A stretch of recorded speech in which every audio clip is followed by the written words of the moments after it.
Leader of majority, are you? Honorable Speaker, pia nichukue nafasi hii niwakaribishe hao wa Kenya kutoka eneo bunge la Lamu Mashariki. Na vile mbunge wao alivyosema, hili ndilo nyumba ambalo la wafanyia kazi kupitia kwa mbunge wao, mama ambaye ni mama mchapakazi. Na huwa watetea vizuri sana watu wa Lamu. Na pongezi mheshimiwa wa Lamu Mashariki na karibuni kwa bunge la kitaifa. Ni vizuri mheshimiwa mbunge wa Kikuyu uelewe kanuni za bunge, ukianza kwa Kiswahili umalize na kusema. Ni sawa mheshimiwa Spika.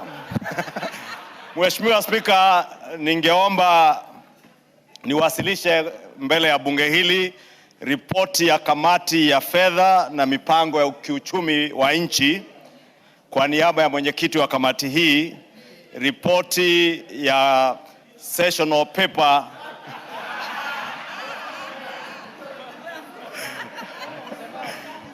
ama ripoti ya karatasi ya ilani namba 7. Unajua mheshimiwa Spika, ningesema karatasi ya ilani, wale watu wa bara hawangeelewa tunasema nini. Karatasi ya ilani nambari 7 ya mwaka wa 2026 ya National Infrastructure Fund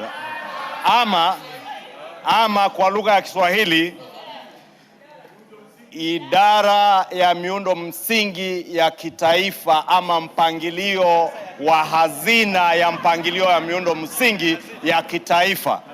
Ripoti ambayo imetayarishwa na kamati ya fedha na mipango ya kiuchumi ya kitaifa.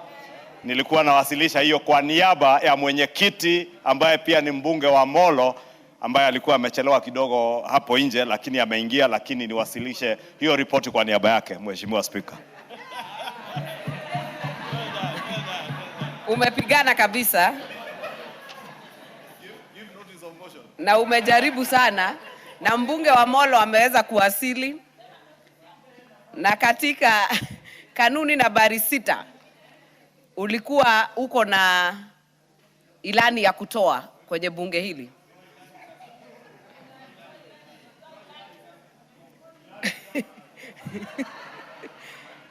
Nimeona ile mbio mheshimiwa Ishungu ameleta kwako. Ameona hii Kiswahili ya Lamu italeta shida. Thank you, Honorable Speaker. Honorable Speaker, before I move the motion is to congratulate the leader of majority party for attempting to speak in a language that resembles Swahili. but honestly, Honorable Speaker, I just walked in with my report. So I'm also wondering which report the leader of majority was tabling. But however, the report is now here and has been tabled. Honorable Speaker, I beg to give notice of the following motion, that this House adopts the report of the Departmental Committee of Finance and National Planning on its consideration of the session paper number 7 of 2026 on the National Infrastructure Fund investment policy laid on the table of the House on Thursday, 27th of August 2026, and pursuant to the provisions of Section 28B of the National Infrastructure Fund Act of 2026, that this House approves session paper number 7 of 2026 on the National Infrastructure Fund investment policy, subject to the proposed amendments as contained in our report. I thank you, Honorable Chairperson.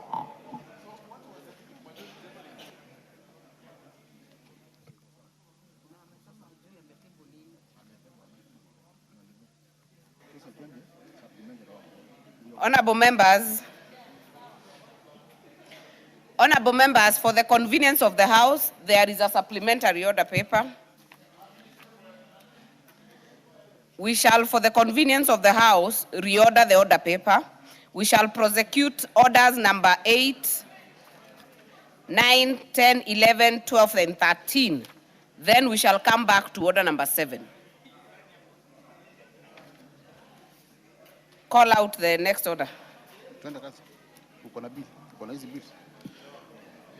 Order number 8, procedural motion, reduction of publication period of specified bills. Leader of majority. Honorable Speaker, today is closing day.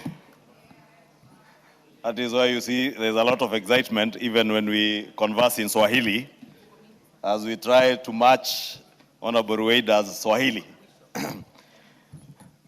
Honorable Speaker, I beg to move that pursuant to the provisions of Standing Order 120, this House resolves to reduce the publication period of the following bills from 14 days to 8 days.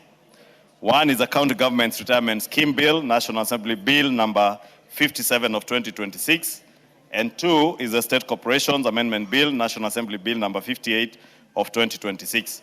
Honorable Speaker, as I said, it's just a procedural motion, and I wish to request that we support this procedural motion to just reduce the publication period from 14 to 8 days, so that the committee that are dealing with these two bills are able to proceed, have the bills published, and we finalize with them, including public participation over the recess period, after we close for the recess that we are proceeding on after today.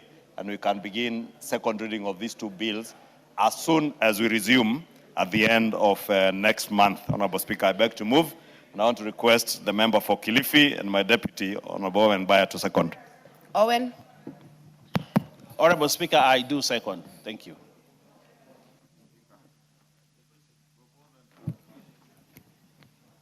Honorable members, allow me then to propose the question that pursuant to the provisions of Standing Order 120, this House resolves to reduce the publication period of the following bills from 14 days to 8 days. Number one, the County Government's Retirement Scheme Bill, National Assembly Bill number 57 of 2026, and the State Corporations Amendment Bill, National Assembly Bill number 58 of 2026. I therefore put the question that pursuant to the provisions of Standing Order 120, this House resolves to reduce the publication period for the following bills from 14 days to 8 days. Number one, the County Government's Retirement Bill, National Assembly Bill number 57 of 2026, and the State Corporations Amendment Bill, National Assembly Bill of number 58 of 2026. As many as are of that opinion say, order. Order, members. Order. Please acquaint yourselves with the standing orders. I put the question that pursuant to the provisions of Standing Order 120, this House resolves to reduce the publication period for the following bills from 14 to 8 days. The County Government's Retirement Scheme Bill, National Assembly Bill number 57 of 2026, and the State Corporations Amendment Bill, National Assembly's Bill number 58 of 2026. Will as many as are of that opinion say aye? Will as many as are of a contrary opinion say nay? The ayes have it. Order number 9, motion. The Senate amendments to the Public Finance Management Amendment Bill, number 4 bill, National Assembly Bill number 45 of 2024. Question to be put. Order, members. Honorable members, I put the question that the House do agree with the report of the Committee of the Whole House on its consideration of the Senate amendments to the Public Finance Management Amendment Bill number 4, National Assembly Bill number 45 of 2024. Will as many as are of that opinion say aye? Aye. Will as many as are of a contrary opinion say nay? The ayes have it. Order number 10, the County Government's Retirement Scheme Bill, National Assembly Bill number 57 of 2026, first reading. A bill for an act of parliament to establish the county government retirement scheme for eligible county state officers, public officers, and employees in the service of the county governments, county government agencies, and associated organizations for connected purposes. Order number 11, the State Corporations Amendment Bill, National Assembly Bill number 58 of 2026, first reading.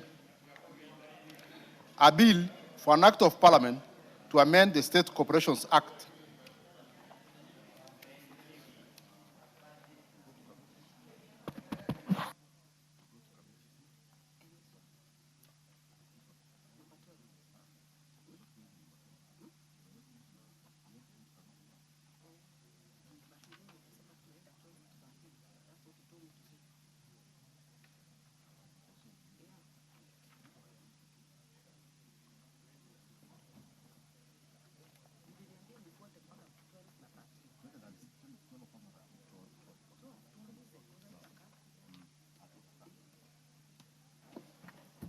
Next order.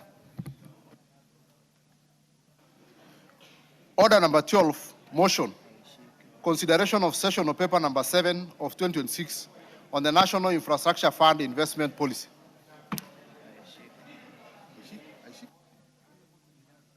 Majority, no. Chairperson, Departmental Committee on Finance.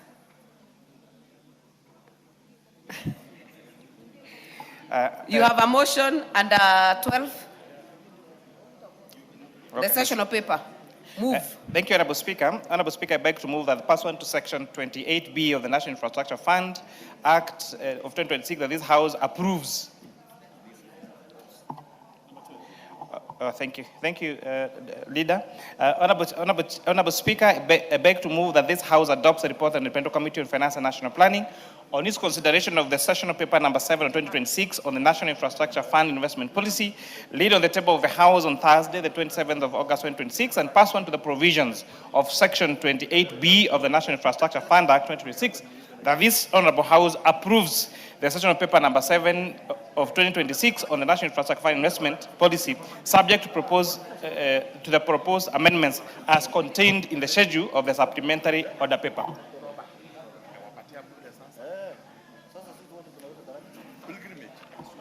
So, Honorable Speaker, the Department of Committee on Finance and National Planning has discharged its mandate by considering the session of paper and engaging relevant stakeholders on the proposed investment policy for the National Infrastructure Fund.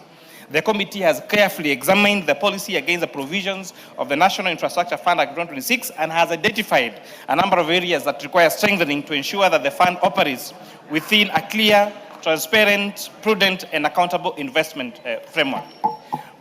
Honorable Speaker, allow me to highlight the key observations and recommendations that have been made by the committee. The committee did observe that the session paper does not provide a sufficiently comprehensive investment policy framework to guide the fund in making investment decisions in a consistent, transparent, and prudent manner. In particular, the policy does not adequately set out the investment guardrails relating to eligible and priority infrastructure sectors, project selection and ranking, commercial viability, financial returns, capital mobilization, portfolio allocation, exposure limits, leverage, risk management, liquidity, governance, and monitoring. The absence of these. Honorable Speaker, please protect me from the consultations that are happening. Honorable members, I know it's closing day, but the excitement is too high. It is too high. I know you're going for recess, you're excited, but we need to hear. So keep it manageable and utilize the grounds and the rooms behind me.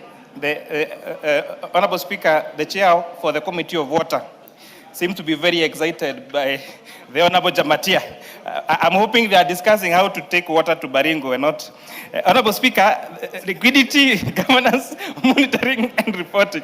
The absence of these overreaching parameters may result in inconsistent investment decisions and expose the fund to unnecessary financial, operational, and governance risks.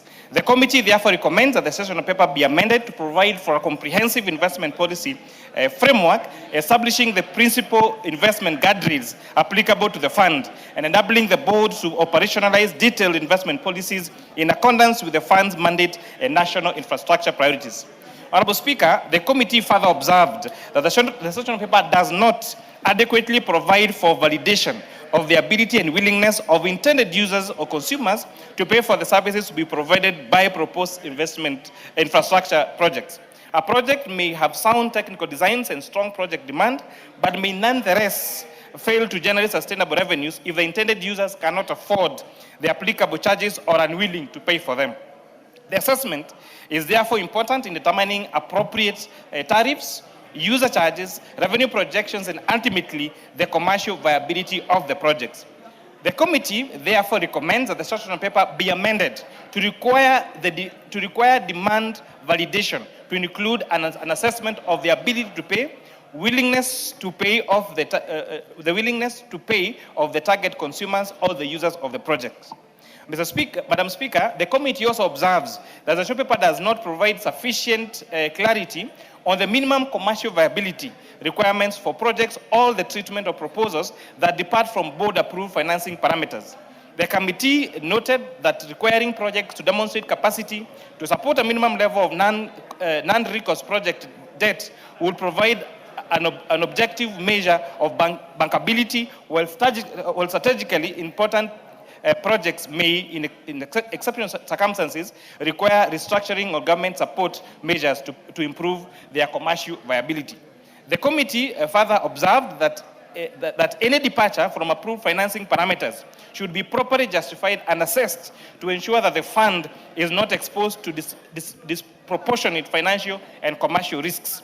The committee therefore recommends that the sessional paper be amended to prescribe a minimum 60% non-recourse project debt requirement relative to total project cost, provide for appropriate project restructuring or government support measures for strategically important projects that do not meet the threshold, and require that any departure from board-approved financing parameters must be supported by a documented assessment of the associated risks, returns, debt service capacity, fund exposure, and capital protection measures.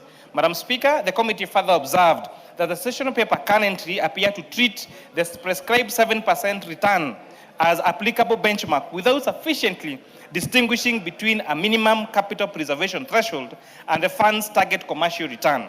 The committee notes that the investment decisions should require a positive risk-adjusted expected equity return, taking into account the risks associated with each project, and that the 7% threshold should serve as an absolutely minimum rather than the fund's target return. The committee also further observed that strategically important projects may, in exceptional circumstances, require project restructuring or government support measures to achieve the minimum return, and that projects which remain unable to meet the minimum threshold may be appropriately supported through government's fiscal or budgetary framework.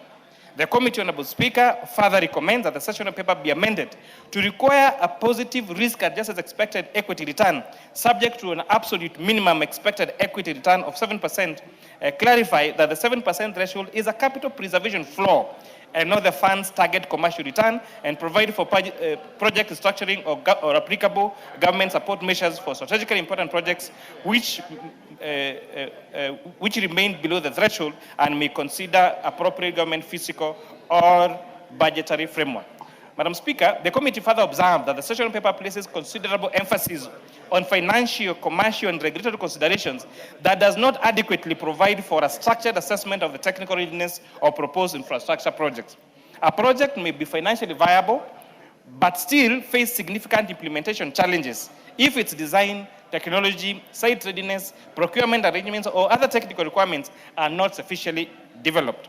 The committee also notes that certain infrastructure projects may require government support measures before they can reach financial close or commence implementation.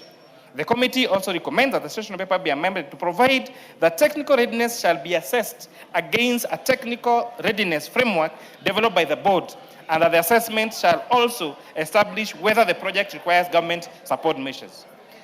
Madam Speaker, the committee was particularly concerned that the sessional paper does not provide sufficiently detailed requirements for assessing the major risks associated with individual infrastructure projects. Infrastructure investments are exposed to multiple and interconnected risks that may affect project costs, completion, revenues, operations, debt repayment, and ultimately the fund's expected returns. The committee further notes that Section 25(4) of the National Infrastructure Act of 2026 contemplates a risk management framework for the fund.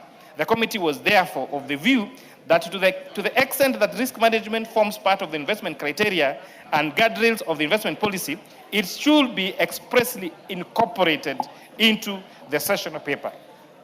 The committee, Honorable Speaker, further recommends that the sessional paper be amended to require projects to comply with the fund's risk management framework and demonstrate adequate assessment of financial, construction and completion, operational, user demand, legal and regulatory, environmental and socio, political, foreign exchange interests, together with any other material project-specific risks. Madam Speaker, the committee also considered the implications of government support measures provided to infrastructure projects. Government guarantees commitments, undertakings, and other forms of support that may require financial obligation or exposure over the life of a project, even where such obligations do not arise immediately. The committee was therefore of the view that the potential contingent liabilities should be identified and quantified at the project appraisal stage. The committee further recommends that the sessional paper be amended to provide that a project which obtains government support measures shall include the estimated contingent liabilities for the duration of the project. Madam Speaker, the committee further observes that Section 3.2 of the sessional paper does not comprehensively reflect all the matters required against Section 25 of the National Infrastructure Fund Act of 2026. Section 25.2 uses mandatory language requiring that the investment policy shall specify the prescribed matters. The committee was therefore of the view that these statutory requirements provide the substantive yardstick against which the investment policy should be assessed. The committee also observed that the sessional paper does not comprehensively provide for proposed projects, expected rates of return, or specific projects, asset allocation, portfolio distribution, leverage ratios, and exposure limits per sector and per project. The committee is therefore recommending that Section 3.2 be amended to align the sessional paper with the requirements of Section 25 of the National Infrastructure Fund Act of 2026 and to ensure that all matters required under the Act are expressly provided for. Madam Speaker, the committee considered the proposed validity and review period of investment policy, Section 25(3) of the National Infrastructure Fund Act, which expressly provides for the validity of the investment policy for a period of 5 years. The committee notes that the proposal for an annual review of the investment policy may not be consistent, therefore, with the statutory framework as provided for by the NIF Act. The committee therefore recommends that the session paper be amended to ensure that the validity and review of the investment policy are aligned with the 5-year prescribed period under Section 25(3) of the National Infrastructure Act of 2026. Madam Speaker, the committee further considered the proposed maximum sector and single project exposure limits. While recognizing the importance of prudent portfolio management, the committee is of the view that rigid application of exposure limits may not adequately take account the correlation between sectors and projects, economies of scale, liquidity requirements, or the wider economic impact of strategically important infrastructure investments. The committee therefore recommends that the session paper be amended to provide that the board may adjust the maximum sector and single project exposure limits based on an assessment of the correlation between sectors and projects, economies of scale, liquidity requirements, and the economic impact of the sectors, or project or economic growth and employment creation. Madam Speaker, finally, the committee observed that the session paper does not provide sufficiently explicit requirements for identifying and disclosing actual, potential, and perceived conflicts of interest in the appraisal and approval of investment projects. The committee therefore notes that conflict of interest may undermine the objectivity and the integrity of investment decisions and expose the fund to reputational, financial, and governance risks. The committee is therefore of the view that conflict of interest disclosure should form an integral part of the project appraisal and approval process, particularly where public or state officers are involved. The committee therefore recommends that the session paper be amended to require that every project appraisal and approval must be accompanied by a statement disclosing any actual, potential, or perceived conflict of interest involving a public or state officer in accordance with the Conflict of Interest Act. Madam Speaker, the committee's recommendations are intended to strengthen the National Infrastructure Fund investment policy and ensure that the fund is guided by clear investment guidelines, sound financial principles, robust risk management, and appropriate governance safeguards. The committee is persuaded that a strong and comprehensive investment policy is essential to protecting the fund's capital while enabling it to mobilize investments towards infrastructure projects that contribute meaningfully to Kenya's economic growth, employment creation, and national development priorities. Madam Speaker, I wish to commend the members of the Committee of the Finance and National Planning, our very dedicated members of our Secretariat, for their commitment and diligence in processing and considering this session paper. I would also like to appreciate the leadership of this House under the leadership of the Speaker, the Clerk, and the Leader of Majority and the leadership for the guidance that they've provided to our committee when processing this investment policy, Honorable Speaker. You will notice that the amendments that we are proposing is almost a total overhaul to this particular session paper, Honorable Speaker. And this is because we have engaged extensively with the members of the public, because the issue of having this investment policy is not a choice. It is what was approved in this House that there must be an investment policy that must be approved by this Honorable House, Honorable Speaker. I therefore beg to move and request the great member for the people of Keses, the Honorable CPA Ruto, to second. Honorable Ruto. Thank you so much, Madam Speaker. The Leader of Majority has been prophesizing that coming next term, I'll be in the leadership of this committee.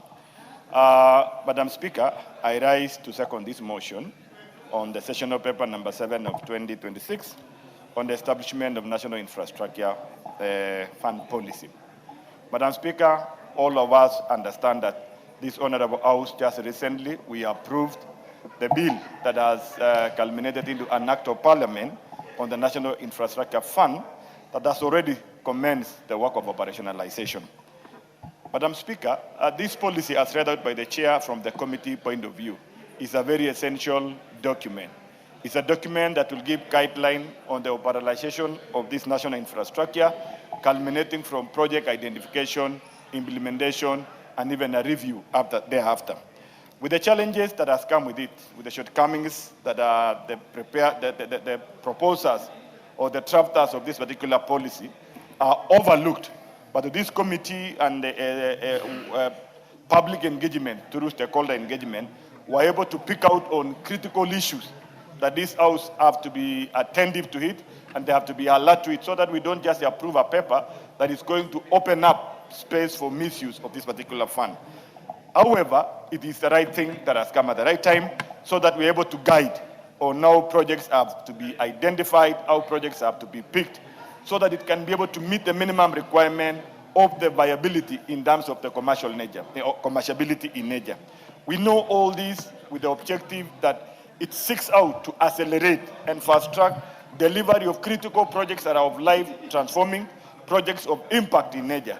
And therefore, it is very important for this House to be able to look at it well, so that that objective shall not be diverted from, but rather that objective shall be met by this particular policy.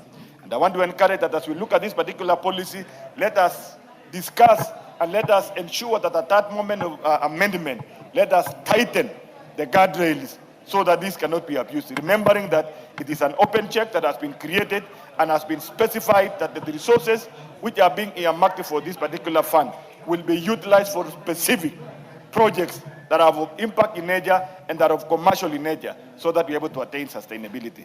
And Madam Speaker, with that I've said, I beg to second that this motion proceed and that this motion shall be amended duly as guided by the chair. Thank you. I beg to second. Honorable members, Honorable Kerema, order. Honorable members, I therefore propose the question that pursuant to Section 28A of the National... Yes, sorry. Sorry, I missed the supplementary order paper. Honorable members, I therefore propose that this House adopts the report of the Departmental Committee on the Finance and National Planning on its consideration of the sessional paper number 7 of 2026 of the National Infrastructure Fund Investment Policy laid on the table of the House on Thursday, 27th August 2026, and pursuant to the provisions of Section 28B of the National Infrastructure Fund Act 2026, approves sessional paper number 7 of 2026 on the National Infrastructure Fund Investment Policy, subject to the proposed amendments as contained in the schedule to the order paper.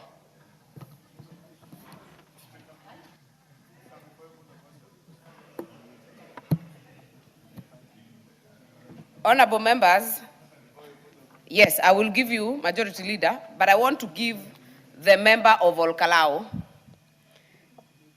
to make his maiden speech. As is the practice of Parliament, Honorable Sami Kamau will be heard uninterrupted. No points of orders, no points of information, uninterrupted. Go ahead, Honorable Member for Olkalau. Thank you, Madam Speaker. It is with great humility and honor that I rise to make my maiden speech as the Member of Parliament representing the great people of Olkalau constituency. From the outset, Madam Speaker, let me state that I stand here as a clear statement that bad leadership can be defeated. I also stand before this House as a reminder that sovereign power belongs to the people. When institutions are compromised, the people will always rise to defend their democratic rights, even at the greatest personal cost. First and foremost, I give all glory and honor to Almighty God for this victory. There were many moments when all I had was prayers, strengthened through fasting. Today I stand as a living testimony that God not only hears our prayers, but answers them in his own perfect time. He alone can transform a man once referred to as a chokora into a member of parliament. To my dear wife, Mama C, and our family, thank you for your unwavering love, prayers, patience, and sacrifice. Your support has been my greatest source of strength, and I remain forever grateful. To my party leader, the second Deputy President of the Republic of Kenya, the sixth President of the Republic of Kenya, His Excellency Rigathi Gachagua, thank you for believing in me and mentoring me in leadership. Even after I lost the 2022 parliamentary election, you entrusted me the privilege of serving in the office of the Deputy President before you were ceremoniously removed from office. Under your leadership, the Democracy for the Citizen Party, DCP, has demonstrated that a political party can conduct free, fair, credible, and verifiable nominations while upholding democratic ideals during a by-election. Your guidance and confidence in me played an immense role in this victory. To my brother and our party's indefatigable foot soldier, Senator John Medho, words cannot adequately express my gratitude for your sacrifice, commitment, and tireless effort. You have exemplified bravery, leadership, and I have no doubt that you deserve your position as our party Secretary General. Your star continued to rise. I also wish to sincerely thank the 18 other honorable members of this House and the Senate who sacrificed their time and resources to campaign alongside me in Olkalau. Your solidarity and commitment will never be forgotten. Asanteni sana, wako hapa. To the great people of Olkalau constituency, I offer my deepest gratitude. You have placed Olkalau on the national map and written your names in the annals of Kenya's democratic history. Despite unprecedented attempts to influence your decision through bribery in the form of rice, beans, mattresses, shoes, money, transformers, rusty trains, boats, you remained steadfast. You voted with courage, protected the sanctity of your vote, and proved that the will of the people can never be bought. You are the true heroes of our democracy. Allow me at this juncture to welcome everyone in the country and beyond to come and benchmark with Olkalau on how to eat but still vote wisely. Allow me also to pay tribute to my predecessors, beginning with Engineer Morioki Karoe, whose efforts through the establishment of the Constituency Development Fund, CDF, has transformed countless lives. I also honor the late Honorable David Kiaraho, who ensured that many needy students accessed education through bursary. May his soul continue resting in peace. I pledge to build upon the legacy by expanding access to education through fair, transparent, and undiscriminatory bursary allocation. I will work to improve school infrastructure, increase household electricity connectivity, enhance our road networks, expand access to quality health care, and ensure that every promise made to the people of Olkalau is pursued with diligence and integrity.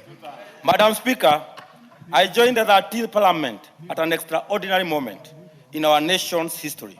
For the first time, we witnessed young Kenyans from the Gen Z generation breach Parliament's security in protest against the proposed finance bill, expressing deep frustration with the state of our nation. We have also witnessed for the first time in our constitutional history the impeachment of a sitting deputy president for nothing but speaking truth to power. At a time when Parliament is increasingly perceived by many Kenyans as an appendage of the executive, I come to this House carrying the voice of ordinary citizens. I carry the cry of mothers detained in hospital after giving birth because they cannot afford medical bills. I ask, where is Linda Mama? I carry the cries of millions of unemployed young people asking, where are their jobs? I come with the cry of students languishing at home due to low capitation and lack of adequate funding to our school and universities and colleges. I carry the concern of hardworking civil servants whose payslip continue to shrink under the weight of pay-as-you-earn, housing levy, SHA. For many, the payslip has become a source of pain rather than hope. Madam Speaker, it would be an understatement saying SHA is a flossy, nausea nihilification. I also carry the anguish of families whose loved ones have been abducted, tortured, maimed, or killed. As a nation governed by the rule of law, we must ask ourselves, when will this come to an end? Honorable members, permit me to paraphrase the words of German pastor Martin Yomol. First, they came for the Gen Zs. I did not speak because I was not a Gen Z. Then they came for the civil servants. I did not speak because I was not a civil servant. Then they came for the deputy president. I did not speak because I was not Rigathi Gachagua. Then they came for the great leaders that have been killed under unclear circumstances, and I still remained silent. Then they came for me, and by then, there was no one left to speak for me. Madam Speaker, history teaches that democracy is not lost in one dramatic moment. It is lost when good people choose silence in the face of injustice. As legislators, we must always defend the Constitution, uphold the rule of law, and protect the rights and freedom of every Kenyan, regardless of their political affiliation. The recent rise in gun culture, allegedly under the watch of institutions that ought to protect our citizens, is deeply worrisome and should be condemned by all and sundry. Finally, to the great people of our constituency, thank you once again for demonstrating to the entire nation that power truly belongs to the people. No amount of intimidation, bribery, or abuse of state resources can defeat a determined and united electorate. I pay tribute to Zakaria Kakinya from Rorie Ward and James Moigai from Kaibaga, who paid the ultimate price for exercising their right to vote. May their innocent blood forever hound the perpetrators.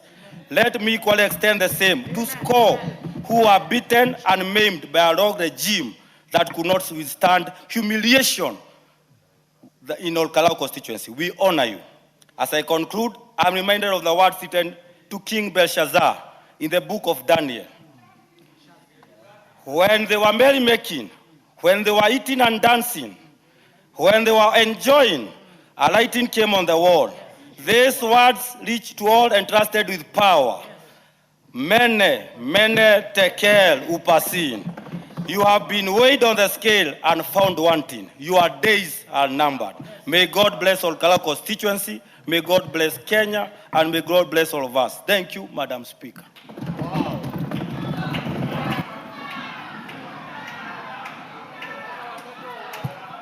Very well.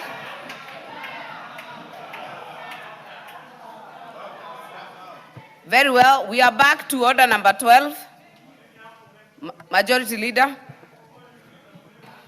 Honorable Speaker, let me rise to support this motion on consideration of session of paper number 7 of 2026, whose principal objectives, as the chair and the seconder have clearly stated, is one, to provide a very clear framework for investment and management of the national infrastructure funds resources, and to finance commercially viable infrastructure.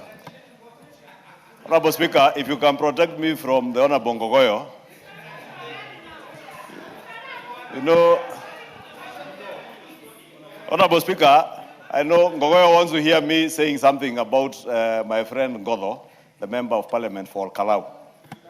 And this motion has only 5 minutes. If you indulge me an extra 1 minute. Actually, honorable members, to all of us debating this motion, including the Leader of Majority, yes, it is 5 minutes. So if you can indulge me, Honorable Speaker, for just an extra 2 minutes, because Honorable Ngogoyo does not know, on sessional papers you have only 5 minutes, including the Leader of Majority, yes, in contribution. So in just 2 minutes, let me just to buy the piece of some immaturity that I see,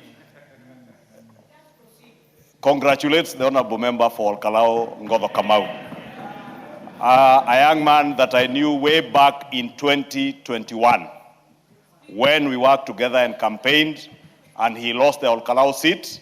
And following his work in 2021, he has now been elected as a member for Olkalao, and I want to congratulate you. Let me congratulate you and tell you that you have a very short time to serve the people of Olkalao. It may be a position that the people of Olkalao, or indeed any part of Kenya, are being bribed with transformers. But the same people of Olkalao will demand that you deliver power to them and you deliver transformers to them. So even with a well-rehearsed and well-written speech, I congratulate you. But may those who wrote it for you also know that the people will hold you to account, my brother. And you will remember me, Ngodho, because I know I have relatives in Olkalao, and he knows many of my relatives in that constituency. Honorable Speaker, back to this session of paper. We enacted the National Infrastructure Fund Act earlier this year. It was signed into law. A board has already been appointed after competitive recruitment, and now the National Treasury was required to bring this session of paper on the investment policy that will guide us on how we finance commercially viable infrastructure of national significance, Honorable Speaker, how we mobilize both domestic and international finance to be able to finance in an alternative manner without necessarily going back to our taxpayers. Honorable Speaker, this investment policy, with the amendments that have been proposed by the committee, and I must thank the Committee of Finance and National Planning, because when I went through the report this morning, I hear the chairman was surprised that I tabled a report on his behalf. And he forgets when the speaker approves a report, any committee's report, the office of the leader of majority gets a copy signed by the speaker. And that is why I'm able to table these reports, even in the absence of the chairs. And I did that in Swahili, Honorable Speaker. And when I went through this report and the recommendations that the committee has carried, I could not help but notice that many of the recommendations that the committee is carrying are not recommendations that are coming from members of parliament, are recommendations that came from stakeholders, many of whom are private sector investment bankers, fund managers, who appeared before the committee and sent numerous memoranda in their hundreds. And I think the chair has done that very well, captured all the memoranda that were sent both by private individuals, fund managers, investment bankers, on how we can further improve this investment policy to ensure that we are able to deliver to the people of Kenya. And Honorable Speaker, without saying much, let me say I support this report and the recommendations that have gone to improve on what had come from the National Treasury. In fact, I did note, and I was telling the chair yesterday, that I agree with one of the recommendations that sought to remove a minimum of 7.5% return to a positive return. Because you may restrict yourself in a policy like this on a number, and you never achieve that number, you never get investments that have that kind of return. But so long as you say a positive return, and you also restrict what kind of projects you can fund using this fund, because, Honorable Speaker, as we said, it is to finance commercial ventures that are commercially viable, Honorable Speaker. And I want to believe that this investment policy, with the recommendations that have been added by the committee in the adoption report, will go a long way to augmenting what we began in this House when we approved the National Infrastructure Fund Act bill that became an act of Parliament, Honorable Speaker. I therefore beg to support this session of paper approval and seek the support of the House. This is in the interest of the people of Kenya. And as we have said, this investment policy will go beyond the life of this Parliament, will go beyond our own lives. It will go to serve generations of our nation to come. Even at a time when we will not be in this House, we will not be leaders, but Kenya will remain and will continue to invest in a way that we have returns that benefit generations of our country. Thank you, Honorable Speaker. I beg to support. Honorable members, I know some members are coming to me with issues of statements. I need to reiterate that we reordered the order paper. We are now doing order number 12, We'll do order number 13 and then go back to statements. This motion has only 5 minutes for each speaker. Mayaka, if you intend to speak on this, use the intervention. Thank you, Honorable Speaker, for the opportunity to also speak on this very important policy paper. Honorable Speaker, I want to, from the onset, just support this investment policy because, as it has been said by the mover of the motion and majority leader as well, this puts in place a specific framework that will enable the board to actually structure and ensure that the funds are used in the proper place. Honorable Speaker, some of the principles and advantages of this particular policy paper is in the fact that it gives commercial discipline. What I mean by commercial discipline, Honorable Speaker, is that it ensures that a fund that has been put for a specific type of project goes to that particular project. And Honorable Speaker, there are very many projects that have been put under this that are very, very key and very important. You look at different areas that have been considered. There's the transport infrastructure, there's energy, there's water. And for me, Honorable Speaker, especially under transport, where it speaks about not only the road infrastructure, but also the railway infrastructure, which are very key for us because we've seen some of those projects have already taken effect. But Honorable Speaker, what is also very key and very important is about the risk management guardrails that have been included in this particular policy paper. And Honorable Speaker, earlier today, we had a very interesting conversation in a meeting with young people from Kenya and civil society about the freedom of debt management in our country. And one of the issues that came up was the fact that we don't seem to be having proper mechanisms, and we've not been able to really review our Public Finance Management Act for us to be able to make sure that we are proactively managing the issue of debt in our country. Honorable Speaker, in this particular policy paper, it talks about a cap for the projects, where it says that 20% maximum of assets to a single project, allocated to a single project. It further says that for every sector, there's a limit of exposure, that any single sector cannot exceed 40% of the total assets, which, Honorable Speaker, is also something that is very key and very important. Honorable Speaker, looking at the area of water and irrigation infrastructure, we are a country that is very pro-agriculture. And for me, this is a very important space that the policy seeks to also ensure that is well guarded and well financed, because we don't have a lot of counties that are actually productive in terms of agriculture. But when we have a situation where the policy intends to actually make sure that there is water supply, water storage dams, irrigation, bulk water infrastructure, and especially for the arid and the semi-arid areas, then it means that we will not only be focusing on just the food basket counties of this country, but that we'll also be focusing on other areas that are not currently productive. Honorable Speaker, on the issue of national priority infrastructure, and especially our airports and the railway, as I had alluded to. For us, like for me personally, who comes from Nyamira County, this is very exciting because with the review of the structure and the plan for the SGR, and the fact that it is now going to also pass through Nyamira in an area called Ikonge, for me this is very exciting because the policy now puts into action what was put into paper.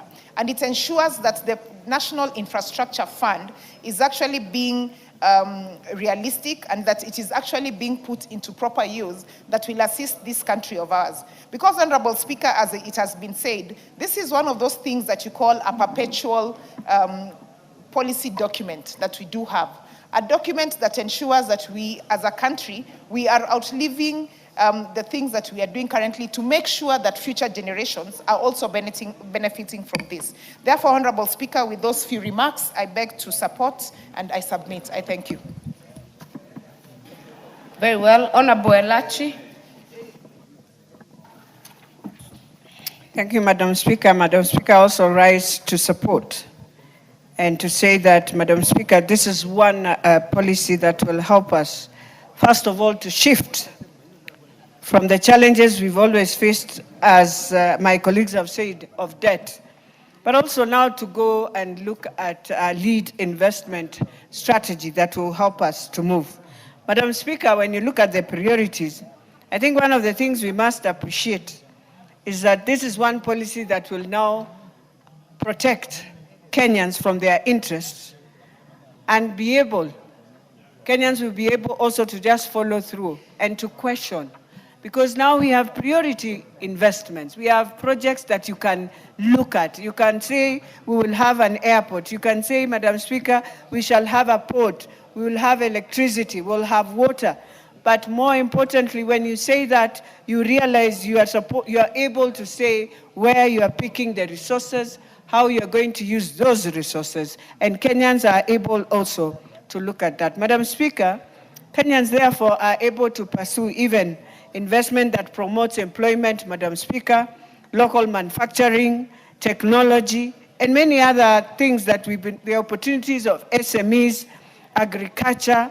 And so, Madam Speaker, it also gives us a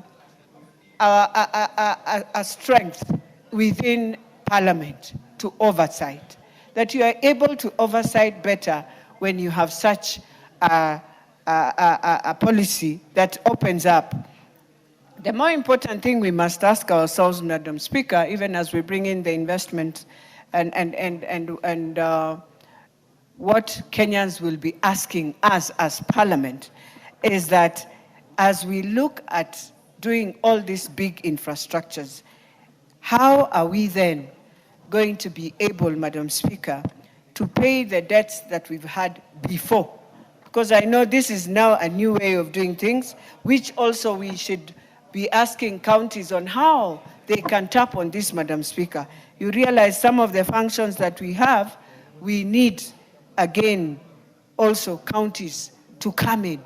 So that when you're talking of the infrastructure fund, the investments that you want to see, when you're talking about renewable energy, when you're talking about ICT, when we are talking about pharmaceuticals, then the most important thing is to ask yourself, in this, how are we carrying in the counties that have had also a lot of challenges, a lot of debt, and mostly internal debt or domestic debt, Madam Speaker? And so as we even clean up and ensure that we want to see ourselves moving forward, one of the things we should never forget, Madam Speaker, is the pending bills that we have carried also for many years since we started counties. We are talking of Katiba 16, Madam Speaker. One of the challenges, I can tell you, and you know, you were in the Senate, to date, has been that we are carrying debt that is of Kenyans. Forget about even the external debts that we have. So how are we now restructuring ourselves as we go to deal with these big projects to ensure that even the debts we carry, we must ensure that these debts are paid as we move forward. So that is one thing this House has to look at, and so that we are not blamed that we are creating good things that are new, but then we have an older baggage that we are carrying for the country that is not doing well. So lastly, Madam Speaker, even as Kenyans question us, we have to also ask ourselves that as we move forward, the team that is going now to carry this, how will they ensure that these projects will never be elephant projects or will never be derailed, that when you start a project, you must finalize a project. With that, Madam Speaker, I beg to support. Before the next speaker, allow me to recognize in the public gallery Chairperson Tuyet Secondary School from Chepalungu constituency, Bomet County. We welcome you to observe the proceedings of the House. Marianne, what is out of order? Madam Speaker, I stand under Standing Order number 95 and ask the mover to reply because we have many statements. Today is closing day and many people have statements that they need to make before the close of the day. Thank you. Order, members. A member has risen in her place so that we will call the mover to reply. I therefore put the question that the mover be called to reply. As many as are of that opinion say aye. Aye. As many as are of a contrary opinion say nay. The ayes have it. Mover. Honorable Speaker, I want to thank the members that have contributed to this particular motion, a session of paper, Honorable Speaker. But to guarantee the honorable members, including my good friend, the Honorable Speaker, there has been a concern that maybe the viability of this project, there are some areas that may not benefit from this particular project because they're not commercially viable. But the way we have drafted this investment policy, we have made sure that anywhere across the Republic of Kenya where infrastructure is needed, there is a way of guaranteeing that it's actually commercially viable, and we shall make sure there's going to be even distribution of those infrastructure projects across the country, Honorable Speaker. I want the people, the great people of Molo, the way, for example, the people of Nyeri enjoy going home and taking 1 hour along that very big highway, that the people of Molo may also enjoy going home and just taking an hour and all the way to Kericho and all the way to Homa Bay, the other side, Honorable Speaker, and they don't have to sleep on the road, Honorable Speaker. What is going to make this possible is this investment policy, Honorable Speaker, because I think it was Honorable Ngodha who said when young people came to us in 2024, they said they do not want any increase in taxation, Honorable Speaker. The development we need as a country will not wait until we have enough resources to do this infrastructure. And that's why, just for example, through the partial privatization, the partial divestiture of Safaricom that they just did the other day, and Kenya Paper, Honorable Speaker, just from interest that is going to accrue from that particular investment, we are going to get around 400 billion shillings, Honorable Speaker. That is money enough to do our airport. That is money enough to do our highways, Honorable Speaker. So we want to guarantee this country that although for every, Honorable Speaker, for every 10 shillings that we collect as taxes, 3.8 shillings of the 10 shillings goes to repayment of interest on our debt. A further 3.2 shillings goes to the payment of the principal of that debt. That means 7 out of the 10 shillings we collect in terms of our taxes just to go to the payment of debt that have been taken during Kibaki's time, during Uhuru's administration. And therefore, it's only 3 shillings that is left to do recurrent expenditures, to do development expenditures. That is why, by the wisdom of Kenya Kwanza administration, they're now looking at what other ways can we use to finance our infrastructure projects, because our infrastructure projects will not wait until we have cleared all the loans, Honorable Speaker, and therefore that is why this particular investment policy is very, very important. With those many remarks, Honorable Speaker, I beg to reply. Good one. Order, members. Honorable Moreu, order. Honorable members, I therefore put the question. Thus, this House adopts the report of the Departmental Committee on Finance and National Planning on its consideration of session of paper number 7 of 2026 on the National Infrastructure Fund Investment Policy laid on the table of the House on Thursday, 27th August 2026, and pursuant to the provisions of Section 28B of the National Infrastructure Fund Act 2026, approved session of paper number 7 of 2026 on the National Infrastructure Fund Investment Policy, subject to the proposed amendments as contained in the schedule to the order paper. Will as many as have that opinion say aye? Aye. Will as many as have a counter opinion say nay? The ayes have it.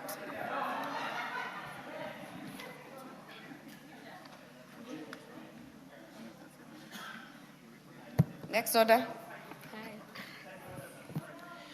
Order number 13, Committee of the Whole House.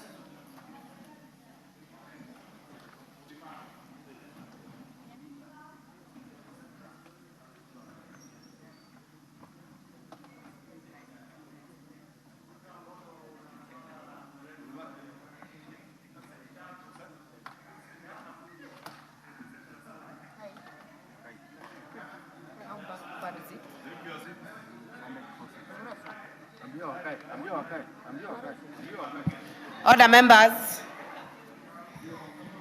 Honorable members, we are now in the Committee of the Whole for the Trust Administration Bill, National Assembly Bill number 29 of 2026.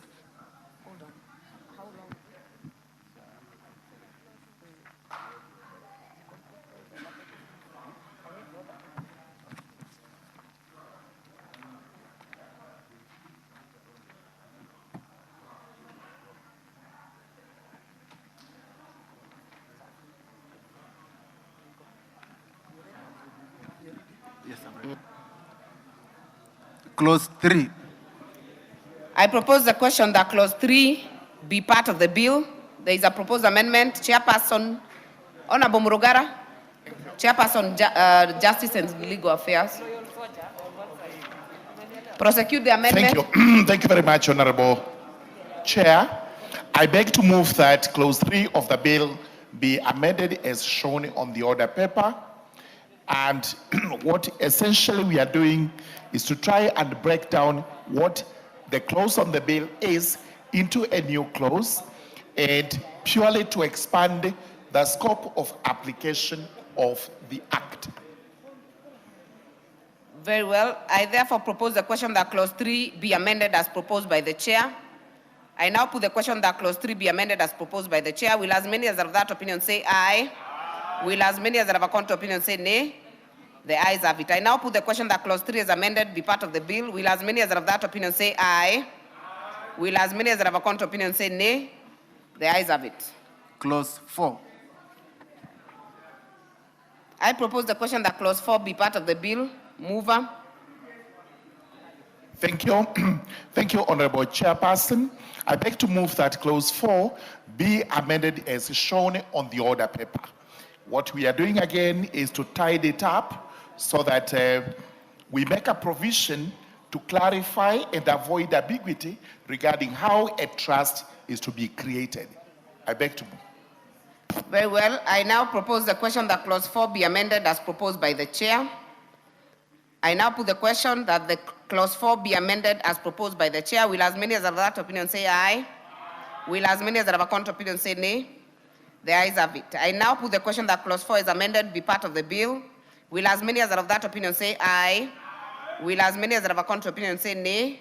The ayes have it. Clause 5. I propose the question that clause 5 be part of the bill. Chairperson. Thank you very much, Honorable Chair. I beg to move that clause 5 be amended as shown on the order paper. What we are doing is to distinguish between validity and registration and the enforceability of a trust. This is why we have divided the section into the various sub-clauses. Thank you. Very well. I propose the question that clause 5 be amended as proposed by the chair. I now put the question that clause 5 be amended as proposed by the chair. Will as many as are of that opinion say aye? Will as many as are of a contrary opinion say nay? The ayes have it. I now put the question that clause 5 is amended be part of the bill. Will as many as are of that opinion say aye? Will as many as are of a contrary opinion say nay? The ayes have it. Clauses 6 and 7. I propose the question that clauses 6 and 7 be part of the bill. I put the question that clauses 6 and 7 be part of the bill. Will as many as are of that opinion say aye? Will as many as are of a contrary opinion say nay? The ayes have it. Clause 8. I propose the question that clause 8 be part of the bill. Mover. Thank you very much, Honorable Chairperson. I beg to move that clause 8 be amended as shown on the order paper, which is simply to delete subclause 3.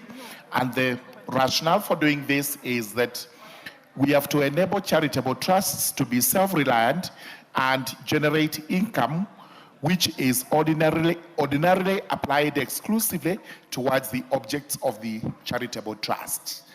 Thank you, Honorable Chair. Very well. I now propose the question that clause 8 be amended as proposed by the chair. I now put the question that clause 8 be amended as proposed by the chair. Will as many as are of that opinion say aye? Aye. Will as many as are of a contrary opinion say nay?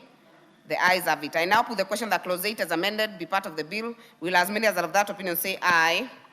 Will as many as are of a contrary opinion say nay? The ayes have it.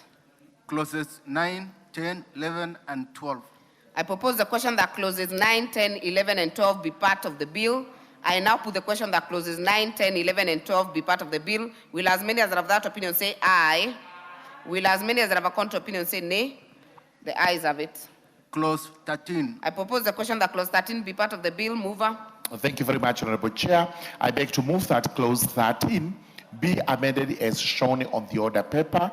And what we are doing is to have a new subsection which is going to align with the other statutes containing provisions relating to trust administration. Thank you. Very well. I now propose the question that clause 13 be amended as proposed by the chair. I now put the question that clause 13 be amended as proposed by the chair. Will as many as are of that opinion say aye? Will as many as are of a contrary opinion say nay? The ayes have it.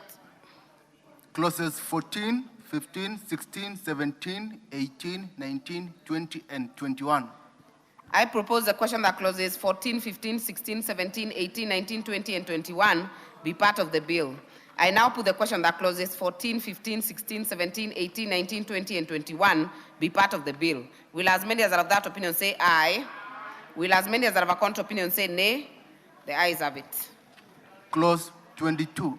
I propose the question that clause 22 be part of the bill. Chairperson. Thank you very much, Honorable Chair. I beg to move that clause 22 be amended as shown on the order paper, which is by inserting the words, if any, as is shown, and the justification is to align with the discretionary power to appoint an enforcer.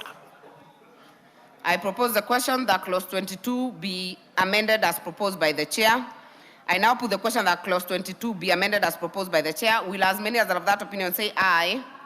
Will as many as are of a contrary opinion say nay? The ayes have it. I now put the question that clause 22 as amended be part of the bill. Will as many as are of that opinion say aye? Will as many as are of a contrary opinion say nay? The ayes have it. Clauses 23 and 24. I propose the question that clauses 23 and 24 be part of the bill. I now put the question that clauses 23 and 24 be part of the bill. Will as many as are of that opinion say aye? Will as many as are of a contrary opinion say nay? The ayes have it. Clause 25. I propose the question that clause 25 be part of the bill. Mover. Thank you very much, Honorable Chair. I beg to move that clause 25 be amended as shown on the order paper. We are actually doing one form of thing, which is to include the words formed for an unlawful purpose to this section, and the justification is to, sorry, let me get this right. 25 is to include where a trust is formed for an unlawful purpose as a ground for refusal to register a trust. Then after that, we are going to delete subparagraphs B and D. For B, we are saying that paragraph is covered by A, which we have amended, and for D, we are saying to remove vetting as a prerequisite to registration and to replace the subjective assessment with an objective and verifiable criteria. That's what we are doing. I beg. Very well. I propose the question that clause 25 be amended as proposed by the chair. I put the question that clause 25 be amended as proposed by the chair. Will as many as are of that opinion say aye? Will as many as are of a contrary opinion say nay? The ayes have it. I now put the question that clause 25 as amended be part of the bill. Will as many as are of that opinion say aye? Will as many as are of a contrary opinion say nay? The ayes have it. Clauses 26, 27, 28, 29, and 30. I propose the question that clauses 26, 27, 28, 29, and 30 be part of the bill. I now put the question that clauses 26, 27, 28, 29, and 30 be part of the bill. Will as many as are of that opinion say aye? Will as many as are of a contrary opinion say nay? The ayes have it. Clause 31. I propose the question that clause 31 be part of the bill. Mover. Thank you very much, Honorable Chair. I beg to move that clause 31 be amended as shown on the order paper. This is the clause on incorporation of trusts. We are first and foremost confirming that an unlawful purpose, which is what we are inserting, should actually be a ground upon which a refusal to incorporate is made. Then after that, just like the other one, we are deleting B for reasons that it is covered by ground A, and we're also deleting ground D, where we are saying the same thing to remove vetting as a prerequisite to incorporation and replace the subsequent assessment, replace subjective assessment with objective and verifiable criteria. I propose the question that clause 31 be amended as proposed by the chair. I now put the question that clause 31 be amended as proposed by the chair. Will as many as are of that opinion say aye? Will as many as are of a contrary opinion say nay? The ayes have it. I now put the question that clause 31 is amended be part of the bill. Will as many as are of that opinion say aye? Will as many as are of a contrary opinion say nay? The ayes have it. Clauses 32, 33, 34, and 35. I propose the question that clauses 32, 33, 34, and 35 be part of the bill. I now put the question that clauses 32, 33, 34, and 35 be part of the bill. Will as many as are of that opinion say aye? Will as many as are of a contrary opinion say nay? The ayes have it. Clause 36. I propose the question that clause 36 be part of the bill. Mover. Thank you very much, Honorable Chairperson. Clause 36 is on qualification, disqualification to act as trustee, and we are proposing that we actually amend by deleting B, which calls upon you to be of sound mind to become a trustee. We are saying, in essence, that every person qualifies unless it is proved that you are of unsound mind. The next one we have is by inserting the words or any other written law, because we are only using the act which is given to us, and then we have trusts under other written law, and also we have trusts to be regulated by regulations. So that is the justification. I beg to move. Very well. I propose a question that clause 36 be amended as proposed by the chair. I now put the question that clause 36 be amended as proposed by the chair. Will as many as have that opinion say aye? Will as many as have a contrary opinion say nay? The ayes have it. I now put the question that clause 36 as amended be part of the bill. Will as many as have that opinion say aye? Will as many as have a contrary opinion say nay? The ayes have it. Clause 37. I propose the question that clause 37 be part of the bill. Mover. Thank you very much, Honorable Chair. I beg to move that clause 37 be amended as shown on the order paper.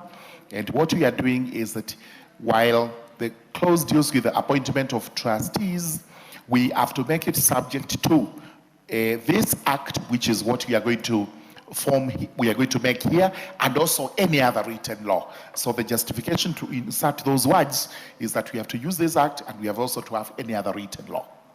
I beg to move. Very well. I now propose the question that clause 37 be amended as proposed by the chair. I now put the question that clause 37 be amended as proposed by the chair.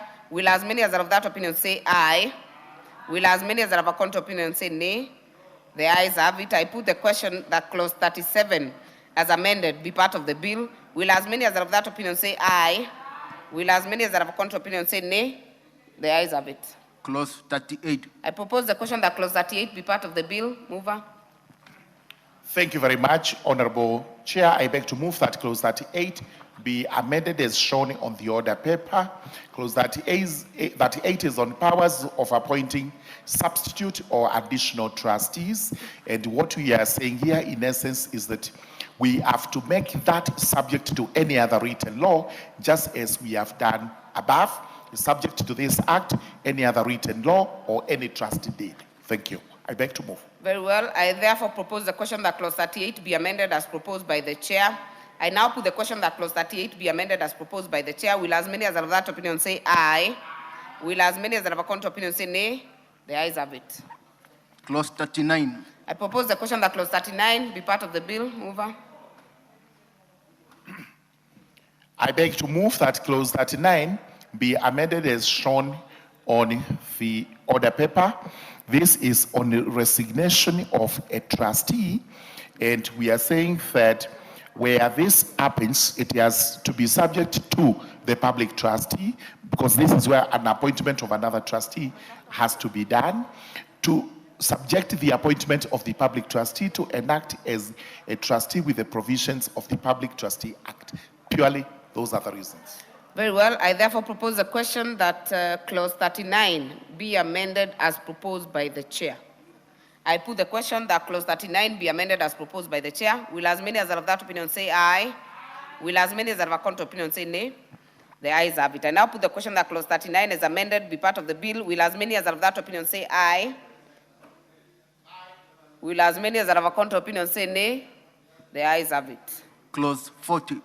I propose the question that clause 40 be part of the bill. I now put the question that clause 40 be part of the bill. Will as many as are of that opinion say aye? Will as many as are of a contrary opinion say nay? The ayes have it. Clause 41. I propose the question that clause 41 be part of the bill. Mover. Thank you very much. I beg to move that clause 41 be amended as shown on the order paper. This is on death or dissolution of a trust. This is subject to sections 37 and 38. We are simply introducing section 38 to be part of to cater for instances of appointment of a substitute or additional trustee where a trustee has been disqualified or otherwise ceases to be a trustee. Very well. I therefore propose the question that clause 41 be amended as proposed by the chair. I now put the question that clause 41 be amended as proposed by the chair. Will as many as are of that opinion say aye? Will as many as are of a contrary opinion say nay? The ayes have it. I now put the question that clause 41 as amended be part of the bill. Will as many as are of that opinion say aye? Will as many as are of a contrary opinion say nay?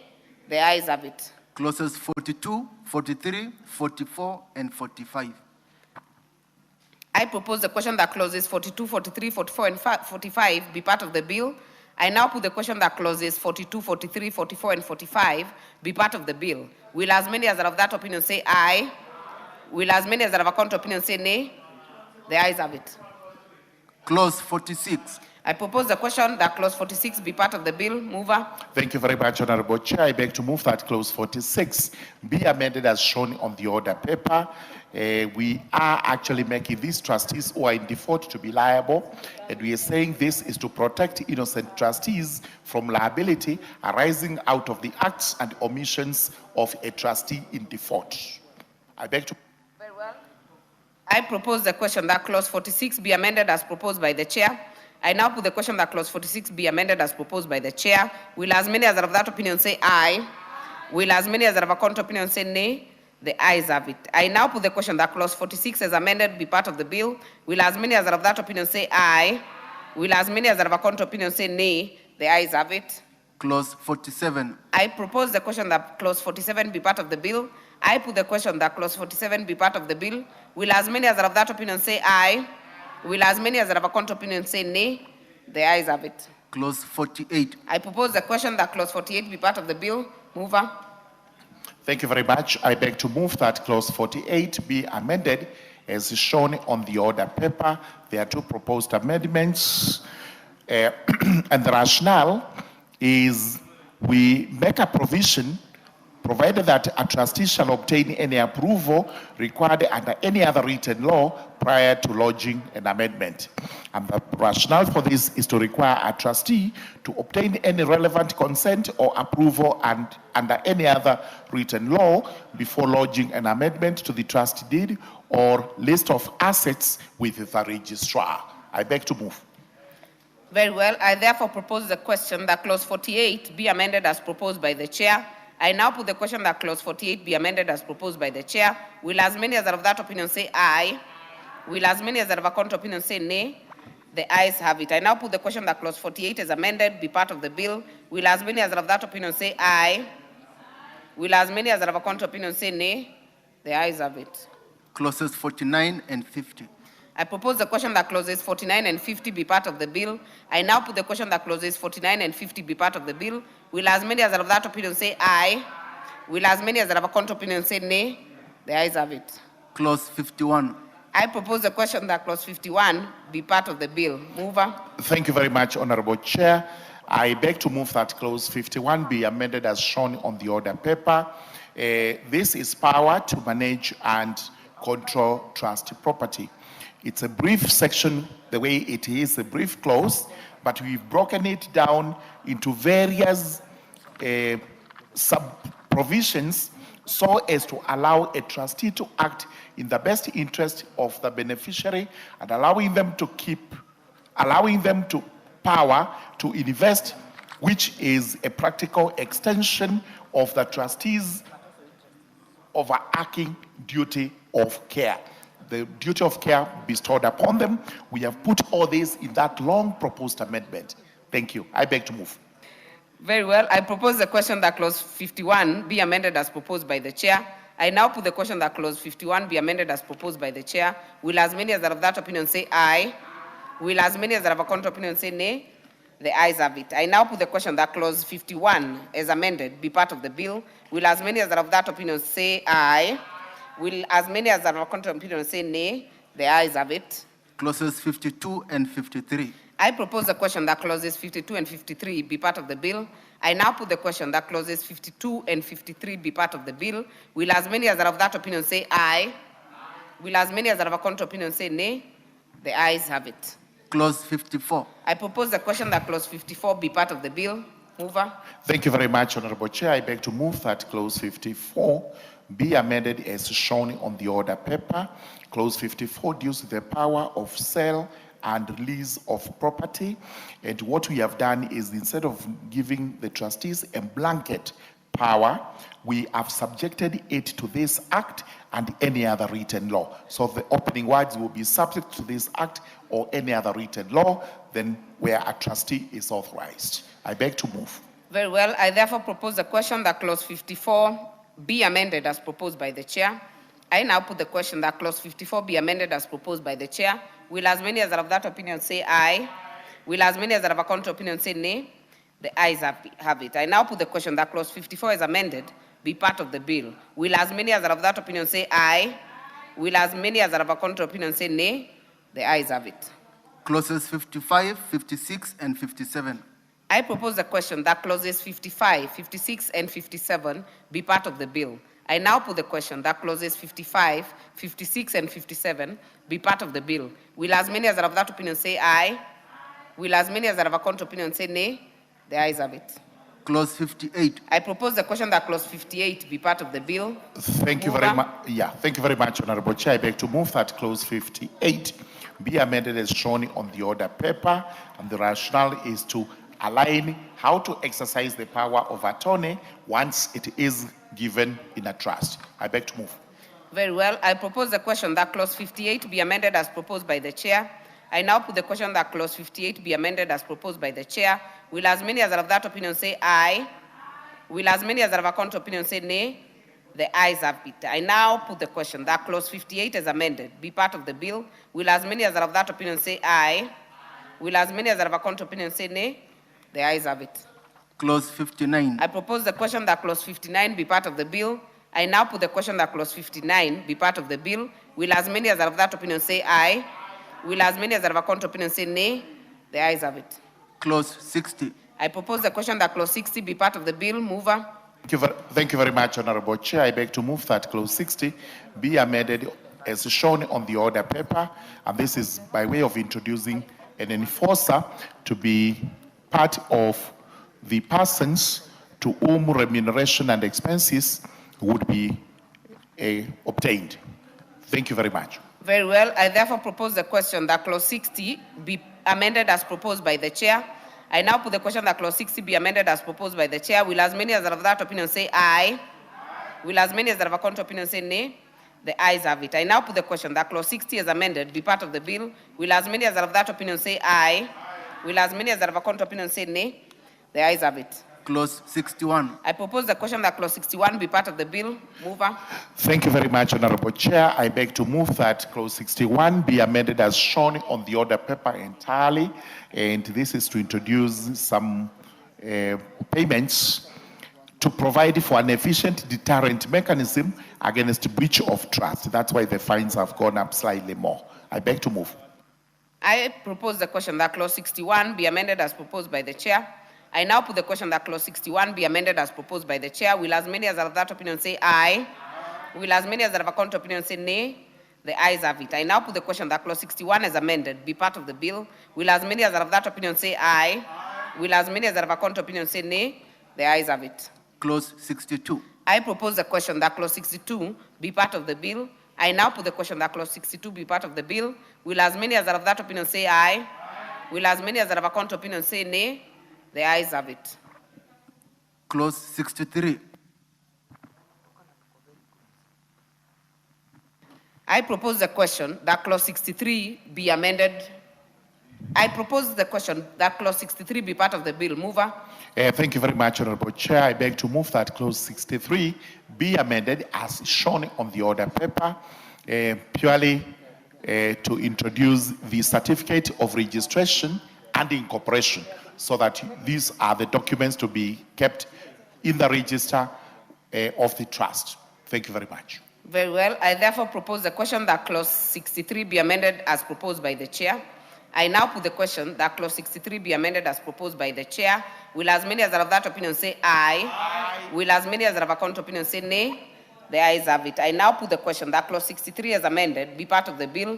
Will as many as are of that opinion say aye? Aye. Will as many as are of a contrary opinion say nay? The ayes have it. Clauses 64, 65, 66, 67, 68, 69, 70, 71, 72, 73, and 74. I propose the question that clauses 64, 65, 66, 67, 68, 69, 70, 71, 72, 73, and 74 be part of the bill. I now put the question that clauses 64, 65, 66, 67, 68, 69, 70, 71, 72, 73, and 74 be part of the bill. Will as many as are of that opinion say aye? Aye. Will as many as are of a contrary opinion say nay? The ayes have it. Clause 75. I propose the question that clause 75 be part of the bill. Mover. Thank you very much, Honorable Chair. I beg to move that clause 75 be amended as shown on the order paper. And this is where we are increasing the proposed administrative penalty from 500 shillings to 3,000 shillings. I beg to move. I propose the question that clause 75 be amended as proposed by the chair. I now put the question that clause 75 be amended as proposed by the chair. Will as many as are of that opinion say aye? Aye. Will as many as are of a contrary opinion say nay? The ayes have it. I now put the question that clause 75 as amended be part of the bill. Will as many as are of that opinion say aye? Aye. Will as many as are of a contrary opinion say nay? The ayes have it. Clauses 76 and 77. I propose the question that clauses 76 and 77 be part of the bill. I now put the question that clauses 76 and 77 be part of the bill. Will as many as are of that opinion say aye? Aye. Will as many as are of a contrary opinion say nay? The ayes have it. Clause 78. I propose the question that clause 78 be part of the bill. Mover. Thank you very much, Honorable Chair. I beg to move that clause 78 be amended as shown on the order paper. This is where we are conferring the registrar to disclose information to. We are introducing the regulatory bodies, and we are also introducing another word in D. Instead of reporting entity, it should actually be reporting institution. I beg to move. Very well. I therefore propose the question that clause 78 be amended as proposed by the chair. I now put the question that clause 78 be amended as proposed by the chair. Will as many as have that opinion say aye? Aye. Will as many as have a contrary opinion say nay? The ayes have it. I now put the question that clause 78 as amended be part of the bill. Will as many as have that opinion say aye? Will as many as have a contrary opinion say nay? The ayes have it. Clauses 79, 80, 81, and 82. I propose the question that clauses 79, 80, 81, and 82 be part of the bill. I now put the question that clauses 79, 80, 81, and 82 be part of the bill. Will as many as are of that opinion say aye? Aye. Will as many as are of a contrary opinion say nay? The ayes have it. Clause 83. I propose the question that clause 83 be part of the bill. Mover. Thank you very much, Honorable Chair. I beg to move that clause 83 be amended as shown on the order paper, and that is at paragraph 3D, which as a repetitive toothy typographical error we are correcting. I beg to move. Very well. I therefore propose the question that clause 83 be amended as proposed by the chair. I now put the question that clause 83 be amended as proposed by the chair. Will as many as are of that opinion say aye? Aye. Will as many as are of a contrary opinion say nay? The ayes have it. I now put the question that clause 83 as amended be part of the bill. Will as many as are of that opinion say aye? Aye. Will as many as are of a contrary opinion say nay? The ayes have it. Clause 84. I propose the question that clause 84 be part of the bill. Mover. Thank you very much, Honorable Chair. I beg to move that clause 84 be amended as shown on the order paper. And the reason for this is to allow other persons authorized by a trust deed to initiate the dissolution. That's why we are doing this. Very well. I propose the question that clause 84 be amended as proposed by the chair. I now put the question that clause 84 be amended as proposed by the chair. Will as many as are of that opinion say aye? Aye. Will as many as are of a contrary opinion say nay? The ayes have it. I now put the question that clause 84 is amended be part of the bill. Will as many as are of that opinion say aye? Aye. Will as many as are of a contrary opinion say nay? The ayes have it. Clauses 85, 86, 87, 88, 89, 90, 91, 92, 93, and 94. I propose the question that clauses 85, 86, 87, 88, 89, 90, 91, 92, 93, and 94 be part of the bill. I now put the question that clauses 85, 86, 87, 88, 89, 90, 91, 92, 93, and 94 be part of the bill. Will as many as are of that opinion say aye? Will as many as are of a contrary opinion say nay? The ayes have it. Clause 95. I propose the question that clause 95 be part of the bill. Mover. Thank you very much, Honorable Chair. I beg to move that clause 95 be amended as shown on the order paper. And this is where we are making it a provision to include the processes and procedures of applying for exemption in regulations which are to be made by the Honorable Attorney General. I beg to move. Very well. I therefore propose the question that clause 95 be amended as proposed by the chair. I put the question that clause 95 be amended as proposed by the chair. Will as many as have that opinion say aye? Will as many as have a counter opinion say nay? The ayes have it. Clauses 96. Hold on. I now put the question that clause 95 as amended be part of the bill. Will as many as have that opinion say aye? Will as many as have a counter opinion say nay?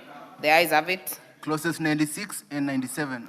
I propose the question that clauses 96 and 97 be part of the bill. I put the question that clauses 96 and 97 be part of the bill. Will as many as have that opinion say aye? Will as many as have a counter opinion say nay? The ayes have it. New clause 94A. Mover to move second reading. Thank you very much. I beg to move that the new clause 94A be now read a second time. And this is where we are proposing that a charitable trust registered or incorporated under this act may apply to the Attorney General for exemption from any of the provisions of this particular act. And the rationale is to make a provision for exempting charitable trusts from any of the provisions herein due to their unique nature of operation. I beg to move and request the chairperson of the Finance Committee to second. No. There is no seconding on this one. Honorable Honorable Chairperson, I know when we move, we always look for a seconder. But on this one, allow me to propose the question that the new clause 94A be now read a second time. I now put the question that new clause 94A be now read a second time. Will as many as are of that opinion say aye? Aye. Will as many as are of a counter opinion say nay? The ayes have it. I propose the question that the new clause 94A be part of the bill. I now put the question that the new clause 94A be part of the bill. Will as many as are of that opinion say aye? Aye. Will as many as are of a counter opinion say nay? The ayes have it. New clause 96A. Mover, move to. Thank you very much. The second reading. I beg to move a second reading of the new clause 96A, which provides for the business registration service to expand the functions of the business registration service to include trusts. We have had companies, we have had partnerships and firms. Now we want trusts also to come under the business registration service. I beg to move. Very well. I propose the question that the new clause 96A be now read a second time. I put the question that the new clause 96A be now read a second time. Will as many as have that opinion say aye? Will as many as have a counter opinion say nay? The ayes have it. I propose the question that the new clause 96A be part of the bill. I now put the question that the new clause 96A be part of the bill. Will as many as have that opinion say aye? Will as many as have a counter opinion say nay? The ayes have it. Clause 2. I propose the question that clause 2 be part of the bill. Mover. Thank you very much. I beg to move that clause 2 be amended as shown on the order paper. And this is purely to define two words, beneficial owner and the trust deed, because we felt that the definitions were not adequate, especially because they were tying them to the Companies Act, which ought not to be the case. I beg to move. Very well. I therefore propose the question that clause 2 be amended as proposed by the chair. I now put the question that clause 2 be amended as proposed by the chair. Will as many as are of that opinion say aye? Aye. Will as many as are of a counter opinion say nay? The ayes have it. I now put the question that clause 2 as amended be part of the bill. Will as many as are of that opinion say aye? Will as many as are of a counter opinion say nay? The ayes have it. Long title. I propose the question that the long title be the title of the bill. Mover, you have an amendment? Absolutely. Thank you very much, Honorable Chair. I beg to move that the long title of the bill be amended as shown on the order paper. And what we are doing is to remove the words reform, because in our view, we are making a law to consolidate the two acts, the Trustees Act and the Perpetual Succession Act into one law. So we have to remove reform because we aren't reforming any, while also reform is the exclusive jurisdiction of the Kenya Law Reform Commission. I beg to move. Very well. I therefore propose the question that the long title be the long title of the bill. I now put the question.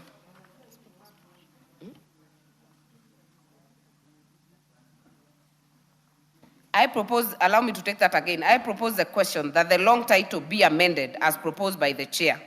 I now put the question that the long title be amended as proposed by the chair. Will as many as are of that opinion say aye?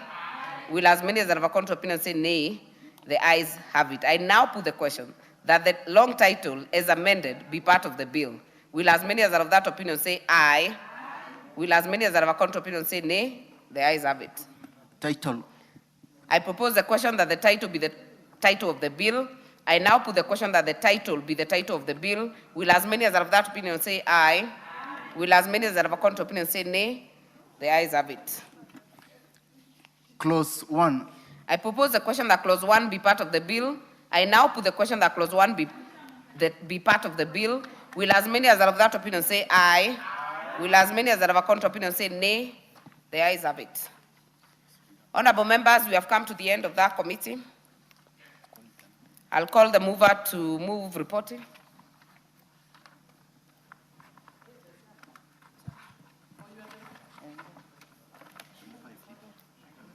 The mover is the majority leader. Member for Marsabit.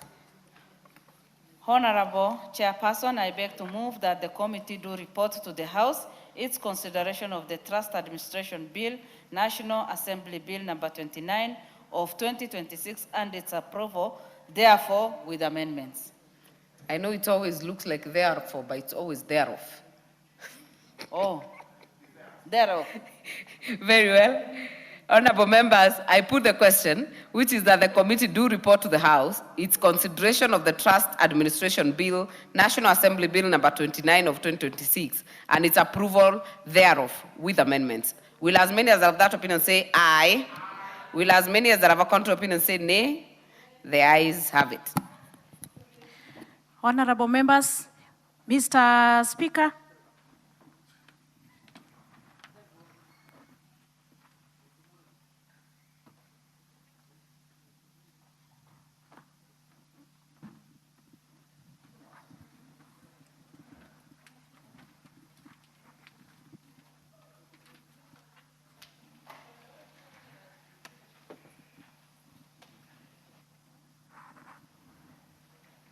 Chairperson to report. Honorable Speaker, I beg to report that the Committee of the Whole House has considered the Trust Administration Bill, National Assembly Bill number 29 of 2026, and approved the same with amendments.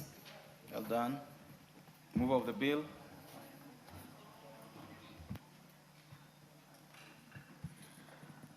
Honorable Speaker, I beg to move that the House do agree with the committee in the said report. I also request Minority Party Whip, Honorable Millie, to second the motion for agreement with the report of the Committee of the Whole House. Mr. Speaker, I do second. Honorable members, I accordingly propose the question, which is that the House do agree with the committee in the said report.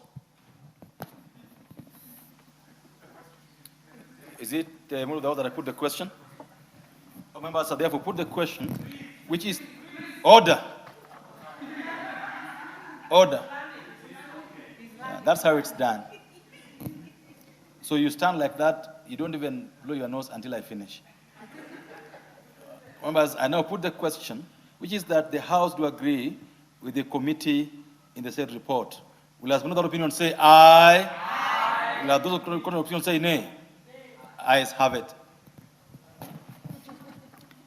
Mover to move for third reading. Honorable Speaker, I beg to move that the Trust Administration Bill, National Assembly Bill number 29 of 2026 be now read a third time, and I also request Honorable Jematia to second. Thank you. I beg to second. Go ahead. Honourable members, I therefore propose a question, which is that the Trust Administration Bill, National Assembly Bill number 29 of 2026, be now read a third time. The Honourable Kaken, go ahead. Mr. Speaker, while thanking the House for passing this bill, it is very important to know that we have passed a very consequential bill. As a trustee myself of an ongoing trust, this will change the whole scenario on how trusts are run. Before, we used to register these trusts in the Ministry of Lands.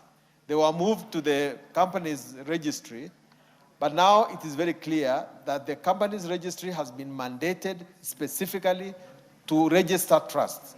We hope that because of this mandate, the company's registry, the business registry, will therefore now be more efficient than the Ministry of Lands. That the establishment of trusts is going to be a very important thing going forward, where people do not want to hold properties as individuals, but in fact hold them as trustees. Mr. Speaker, I beg to support. Thank you.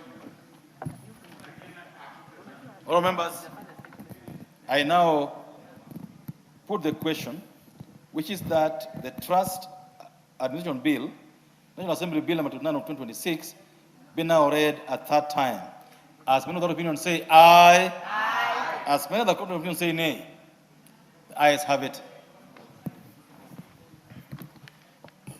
A bill for an act of parliament to consolidate laws relating to the registration, incorporation, management, and regulation of trusts and trustees and for connected purposes.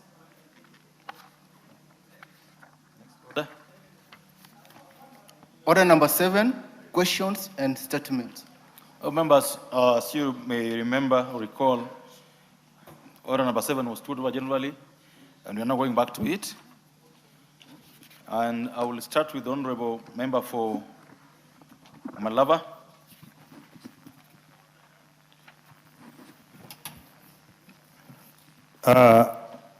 Honourable Speaker, pursuant to the provision of Standing Order 44.2c, I wish to request for a statement from the Chairperson of the Departmental Committee on Transport and Infrastructure regarding the delayed completion of the Kakamega-Webuye A1 road.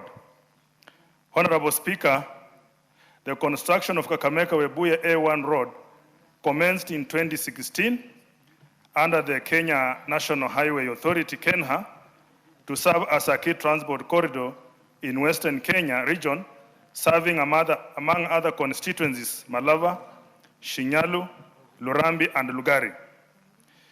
The contract was initially awarded to VIL Limited, but was subsequently terminated due to non-performance, and the works reassigned to Jiangxi Zhongmei Engineering Construction Company Limited.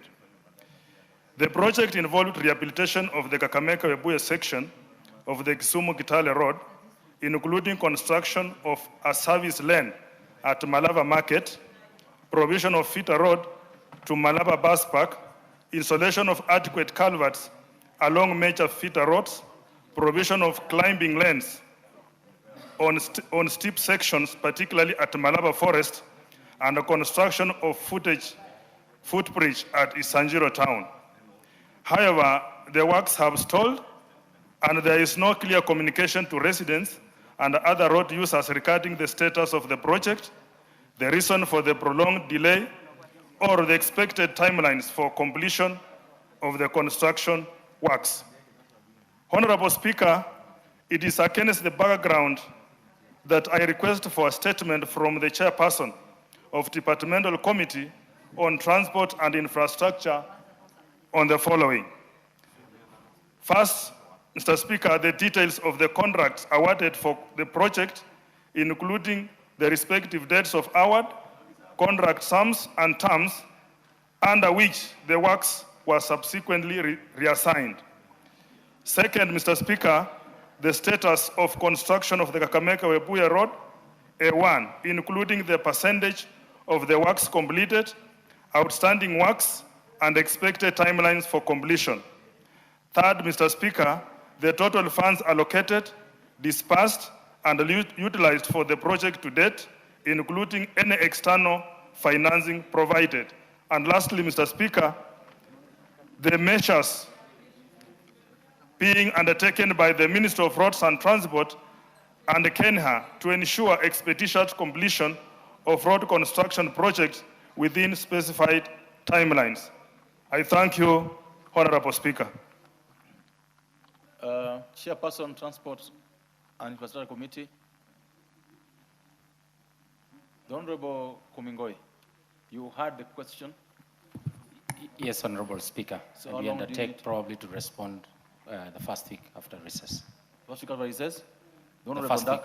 Honorable Ndakwa, the gentleman seated behind you, has undertaken. Do you know him? On behalf of the chair. Do you know him?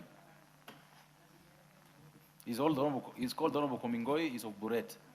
He's in that committee. So follow up with him to ensure that this question is placed before their committee, and you go there and ensure that it's responded to before they bring it back to the House. He has said they'll do so the week we return after recess. Honorable members, for the convenience of the House, as you would be aware that normally we have the majority leader giving a statement on Thursdays of every week. So I will pen the statements for a while and allow the majority leader to go ahead with this usual statement. Thank you, Honorable Speaker. Honorable Speaker, pursuant to the provision of Standing Order 44.2a, I rise to present the following statement on behalf of the House Business Committee, which met on Tuesday, 25th August 2026, to prioritize business for consideration during the week. Honorable Speaker, the House is set to proceed on its long recess from tomorrow, Friday, 29th August, and resume our regular sittings for the third part of the fifth session on Tuesday, 29th September 2026 at 2:30 p.m. Honorable Speaker, when the House resumes, it is expected to consider the following business, some of which is listed in today's order paper, should it not be concluded today. One is a second reading of the Public Service Superannuation Scheme Amendment Bill of 2025. Two, Committee of the Whole House on the Kenya Revenue Amendment Bill of 2026 and the Power of Mercy Bill of 2025. Additionally, Honorable Speaker, the House will debate the following motions, should they not be concluded in the course of business today. Inspection visit to the Kenyan Embassy in Rabat, Morocco. Inspection visit to the Kenyan Embassy in Cairo, Egypt. Report on examination of the audited financial statements of various state corporations in the Rift Valley region. 4, the 10th report on examination of the audited financial statements of Egerton University. 5, the 11th report on examination of audited financial statements for various universities. In conclusion, Honorable Speaker, I wish to thank all honorable members, committees of this House for the collective industry that enabled us to transact the business that was brought before the House during the sitting period ending today evening. As we take a break later today, I wish members a wonderful recess period. As they spend time, I wish to lay this statement on the table of the House, and thank you, Honorable Speaker. And may I wish all our members a restful recess period. As I had said earlier, Honorable Speaker, today is closing day, as the case was be, and I was telling the member for Mavoko, I'm not going to close with him. As we used to do back in those days when we were in school. And my 6-year-old daughter, today, I passed by the house to dress up because I'd come from another public engagement, and I was dressed casually. So when I went home to take a shower and change, and I dressed up in a suit, she asked me, Daddy, where are you going? I told her I'm going to Parliament, and today is closing day. Then she asked me, have you packed snacks? Because she's used to carrying snacks on their closing day. I told her we don't have a party day, as we usually do. But she gave me a small flower, which I promised her I would don on my blazer for closing day as snacks for my colleagues to see. Therefore, you can enjoy the flowers since I did not carry snacks for you. Thank you, Honorable Speaker. Thank you. I also wish you a restful, recess, like you wished all of us. So we go back to order number 7, and the Honorable Member for Mavoko, the Honorable Kingola. Thank you, Mr. Speaker.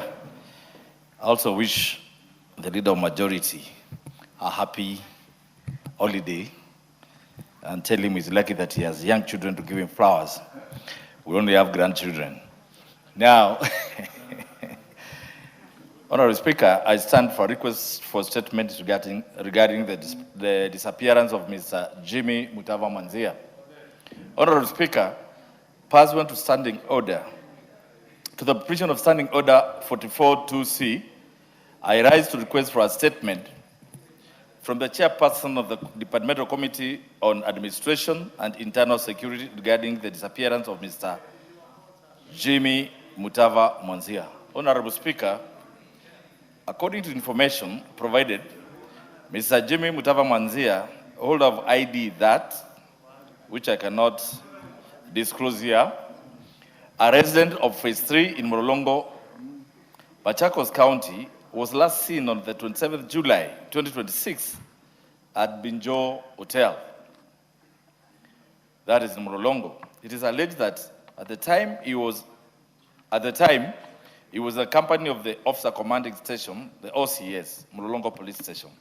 It is further alleged that Mr. Manzia was subsequently apprehended by police officers who were under the command of the aforementioned OCS. Since that date, the family and relatives have neither heard from him nor established contact with him, and his whereabouts remain unknown.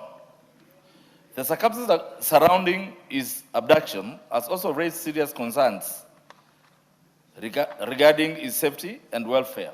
Further, this situation has also subjected his family to immense anxiety, distress, and uncertainty. Honorable Speaker, it is against this background that I request for a statement from the chairperson of the Departmental Committee on Administration and Internal Security on the following.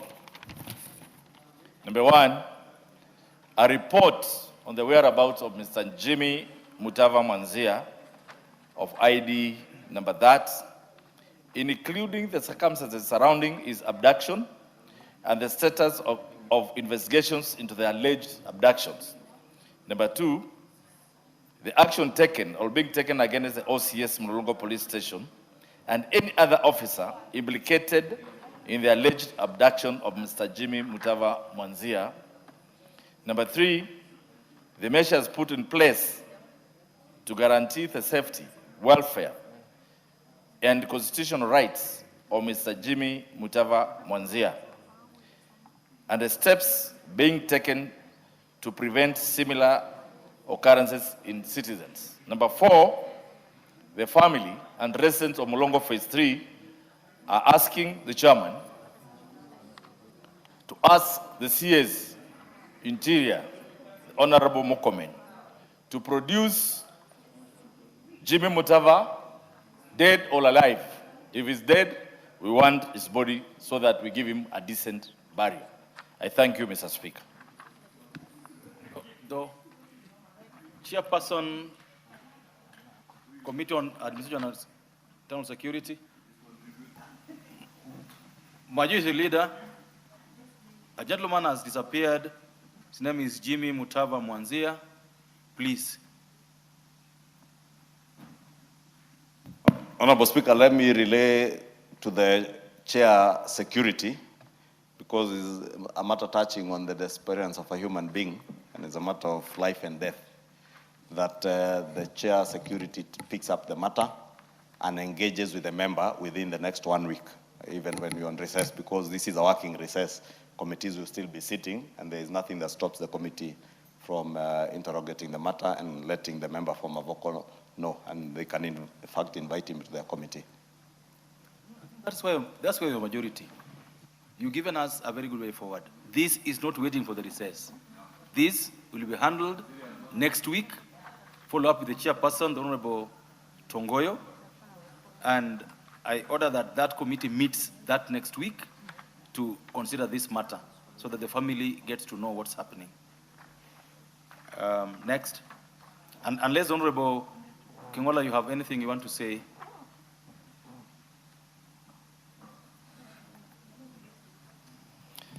Honorable Speaker, I've had the leader majority, but as I said, disappearance of a person who is well known, a business person in Mulongo, and known who he lastly was with, and the policeman who abducted him. Mr. Speaker, it's almost a month, 2 months indeed. We have been making statements. We have gone to High Court Machakos to ask for his immediate finding, but nothing is forthcoming. So, actually, I agree with you that the Honorable Member of Kikuyu, one is Chungwa Kimani, has the power, the majority, the leader of government business, this House, has the power to, in fact, instruct the IG to produce that gentleman because he's somewhere. I think Honorable Kingola, the majority gave a very good way forward, which we would stick with. He gave a very good way forward for you. And having been, you know, you're not just a member, you're a commissioner. You've been here since order. He said what should be done, and I agreed with him. So you shall proceed. What the best he can do now is to cause the committee concerned to sit next week, and that is an order I've given, which they will implement. Thank you. As to the immense powers of the Majority Leader, I think only you know. So, the Honorable Wandeto, this is your chance to your question. Thank you, Speaker. This is a request for statement regarding the operationalization of newly gazetted administrative units in Teto constituency. Honorable Speaker, pursuant to the provisions of Standing Order 44-2C, I rise to request for a statement from the chairperson of the Departmental Committee on Administration and Internal Security regarding delayed operationalization of newly gazetted administrative units in Teto constituency, Nyeri County. Honorable Speaker, on 14th February 2024, the Cabinet Secretary for Interior National Administration, pursuant to the National Government Coordination Act of 2013, published Kenya Gazette Notice number 1766, establishing new administrative units across the country. The establishment of these units was intended to decentralize national government services and bring administration services closer to the people. In Teto Sub-County, Nyeri County, the Gazette Notice established Wamagana Division, Mungaria, Mudhinga, Dhireko, and Kiando locations, Kiangasha, Gadhinga, Mirisho, Gondo, Kagwade, Kiambogo, Motito, Kiandere, and Kagogi sublocations. Despite their formal establishment 2 years ago through the Kenya Gazette, these administrative units have not yet been fully operationalized. In addition, the government has not yet deployed the requisite national government administration officers, including an assistant county commissioner, chiefs, and assistant chiefs, nor established and equipped the necessary administrative offices to facilitate effective service delivery. Honorable Speaker, the delay has continued to impose significant challenges on the residents of Teto constituency, particularly in accessing government services, coordinating security operations, responding to emergencies and disasters, and addressing other essential administrative matters. It has also undermined the government objectives of decentralizing services and ensuring that national government administration is accessible and responsive to citizens at the grassroots. Honorable Speaker, it is against this background that I request a statement from the chairperson of the Departmental Committee on Administration, the Departmental Committee on Administration and Internal Security on the following. 1, reasons for the delay in operationalizing the administrative units and budgetary provisions made by the government for staffing, establishment, and equipping of the units. 2, a clear timeline for the full operationalization of each of the gazetted administrative units, including the deployment of the requisite national government administration officers, and 3, provisional measures in place to ensure that residents of Tetu benefit from accessible national government administration, effective security coordination, disaster response, and other essential services within the newly established administrative units. I thank you, Honorable Speaker. Thank you. The Honorable Sige, do you sit in this committee? Do you sit in the Committee on Administration and General Security? Chair, Mr. Speaker, I think the chairman... No, do you sit in that committee? Yes, I sit in the committee. If you sit in that committee, yes, sir. I would like to send you there. Okay, Mr. Speaker. It's a very straightforward request. He says that in his constituency, there are newly created units that require to be operationalized. Now, I want to take charge of that and inform the committee chair that we would want the response to this statement when we come back from recess the first week. Point taken, Boss. Thank you. It's a very straightforward matter. Doesn't require so many things. Thank you so much. The Honorable Member for Samburu West. I've seen you walking around the house. You have a statement to request for. Yes, Speaker. Go ahead. Thank you. Honorable Speaker, pursuant to the provisions of Standing Order 44-2C, I rise to request for a statement from the Chairperson of the Departmental Committee on Administration and Internal Security regarding the proliferation of adulterated alcohol drinks in the country. Honorable Speaker, there have been increasing reports of unscrupulous individuals purportedly engaging in the production, distribution, and the sale of adulterated alcoholic beverages in the country. These adulterated alcoholic drinks expose unsuspecting customers to serious health risks, including permanent disabilities and loss of life. The continued availability of such harmful products in the market raises serious concerns regarding the effectiveness of the regulatory, surveillance, and enforcement mechanisms established to safeguard the health and safety of consumers. Honorable Speaker, it is against this background that I seek a statement from the Chairperson of the Departmental Committee on Administration and Internal Security on the following. 1, the measures that the government has put in place to identify, track, intercept, and destroy adulterated alcoholic drinks before they reach the consumers. Secondly, Mr. Speaker, the measures that have been taken by the Anti-Counterfeit Authority, the Kenya Bureau of Standards, KEBS, and other relevant regulatory and enforcement agencies to ensure that alcoholic beverages available in the market meet the prescribed quality, safety, and health standards. The steps that have been taken by national government agencies in collaboration with the county governments to identify and dismantle the networks involved in the manufacture, distribution, and sale of adulterated alcoholic beverages, specifying the actions taken against the persons responsible.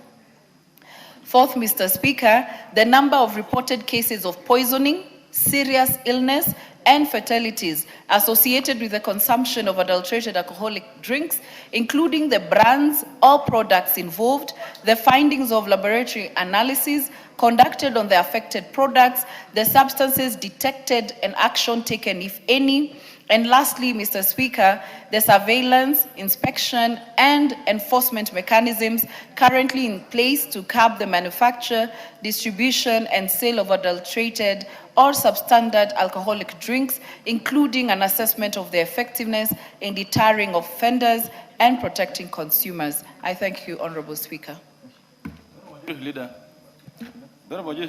this is a matter that I want you to deal with. I don't know whether you named these drinks in your statement. Did you name them?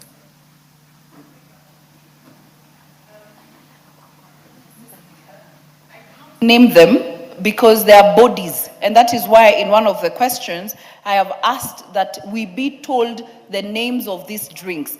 And Mr. Speaker, this is not just the ones we think are sold at the you know, I don't know how to call them, the liquor stores, I'm the asking cheaper this, ones. Honorable Suda, I'm But asking we this. need even the ones sold at high end or the middle, you know. I don't want to name Order. brands right now because, Order. yeah. I'm asking this because how do they know? How do they know these brands are adulterated if we don't have a list of them? That is why I asked that question. But with that as it may, I understand you, the Honorable Majority Leader. This has been with us for a long time, and that's why I'm putting it to your desk. Honorable Speaker, I want to agree with the Honorable Lesuda that we have a big problem with alcohol and illicit alcohol.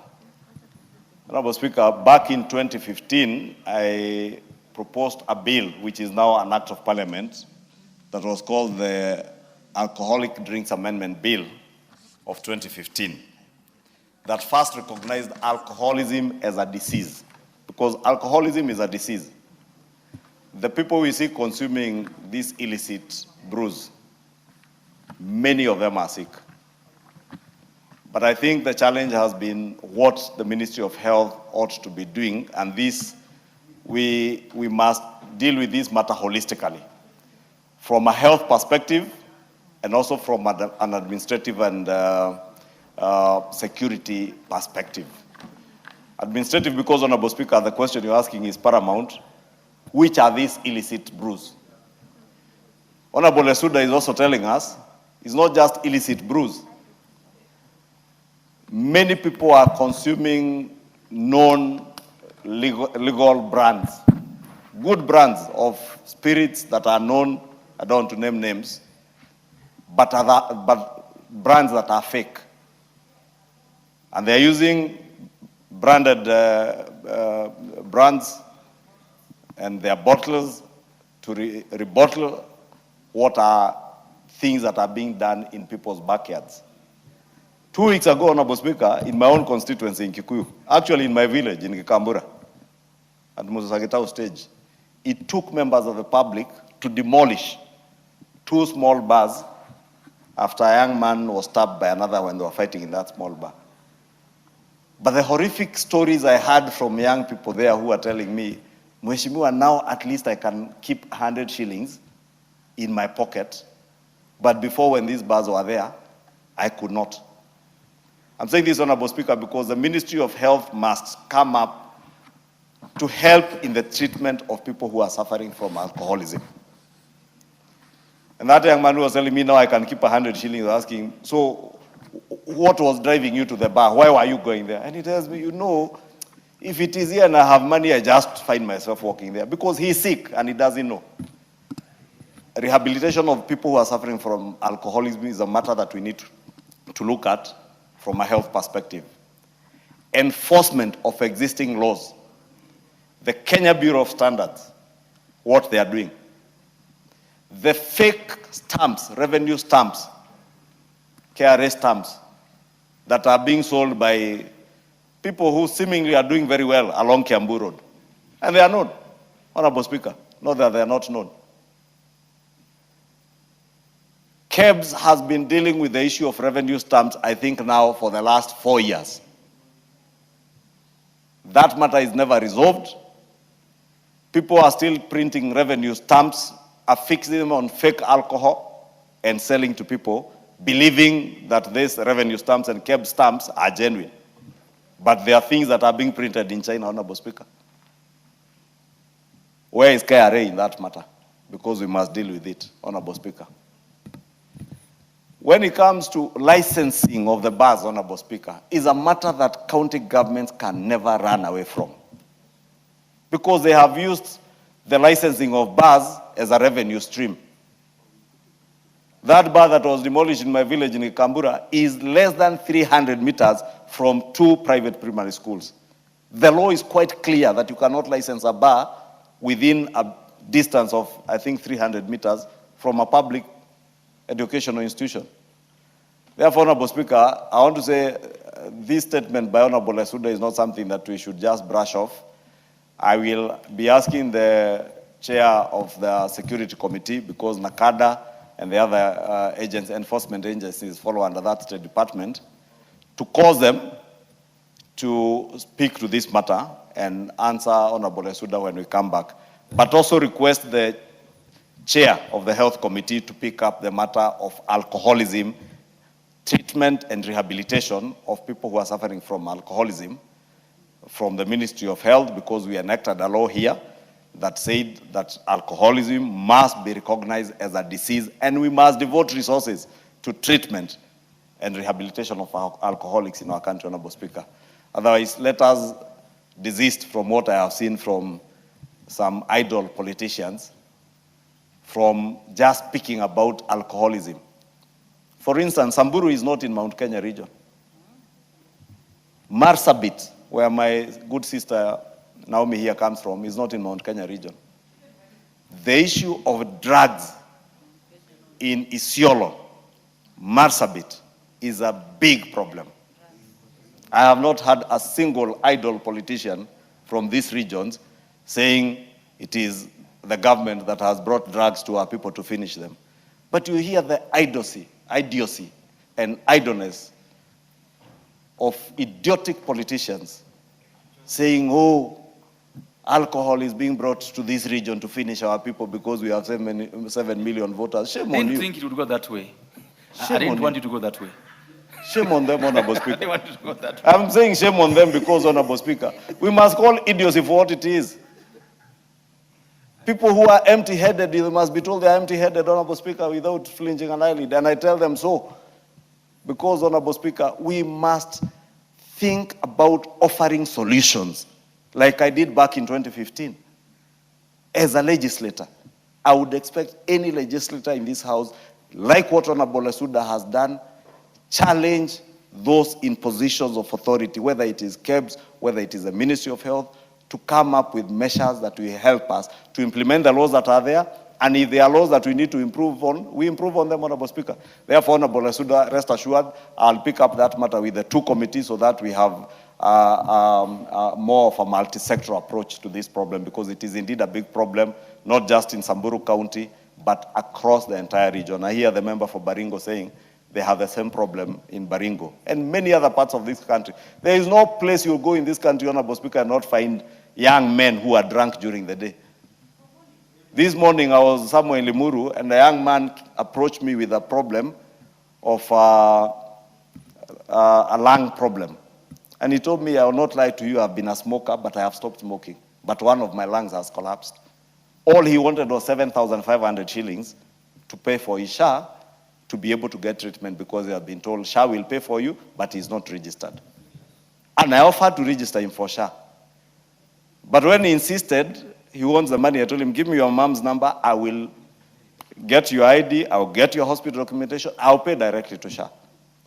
The young man was smelling of alcohol. And we had a long engagement for over 20 minutes on how he needs also to stop drinking. This is what we must do as leaders. If you save one life, maybe that is what you are called as a leader to do. Thank you, Honorable Speaker. Thank you.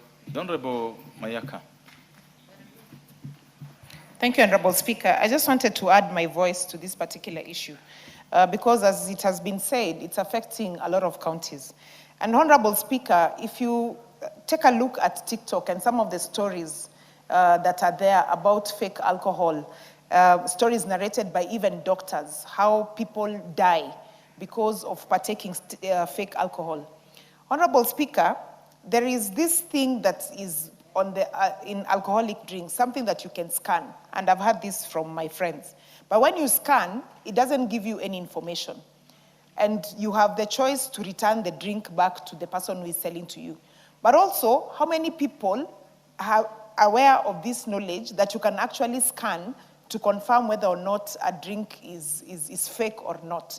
So, Honorable Speaker, we need to take to task KBS and KRA and all these people, because this issue is really, really affecting our young people, including in my home county, Nyamira, where you find young people are getting sick, people are taking fake alcohol. And Honorable Speaker, we are not saying there's anything wrong with taking alcohol. I mean, Jesus turned water into wine. But also, as the majority leader has said, alcoholic is a problem. But it doesn't mean that people can have access to fake alcohol. So this is an issue that is of great concern, that it needs to be investigated so that we can have solutions. Thank you. You are certain that the wine that was turned was the real It wine? was real. It was not fake because people did not get sick. Thank you.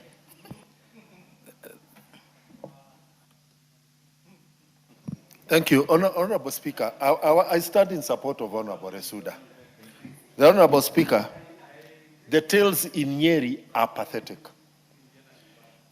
To begin with, the county governments are the biggest, weakest link in this fight. In Nyeri, bars are operating on account of awaiting approval up to August, towards the last quarter of the year. So they have no licenses. Apparently, they are being processed. But in the meantime, there's a local arrangement for them to operate. Depots that open beyond normal working hours, but the owners of the businesses are never arrested. Only their employees are arrested, taken to court, fined, but the business owner is protected and untouchable. The issue of the fake stamps, and here, Honorable Speaker, Honorable Resuda and Majority Leader, KRA, they come and declare stamps on seized alcohol fake. But then they go and behind the scenes, and as long as the owner of the alcohol agrees to pay the lost revenue, apparently KRA has no complaint. So I agree that. And that's why I thought that the missing link is not KRA. It is a body called the Kenya Anti-Counterfeit Agency. You see, the multi-sectoral approach. How does KRA say on inspection, and I sat in one of the incidences, I sat with the KRA inspectors, a full pickup, and they scanned, and they said all these KRA stamps are fake. When the case was taken to court, KRA came before the judge and said they are no longer a party to the case because the vendor apparently agreed to pay taxes. So, Honorable Speaker, I want to thank Honorable Lesuda that, and I urge our members that when this issue comes, let us be present because it is a really weighty matter. Baringo, 2 minutes, please.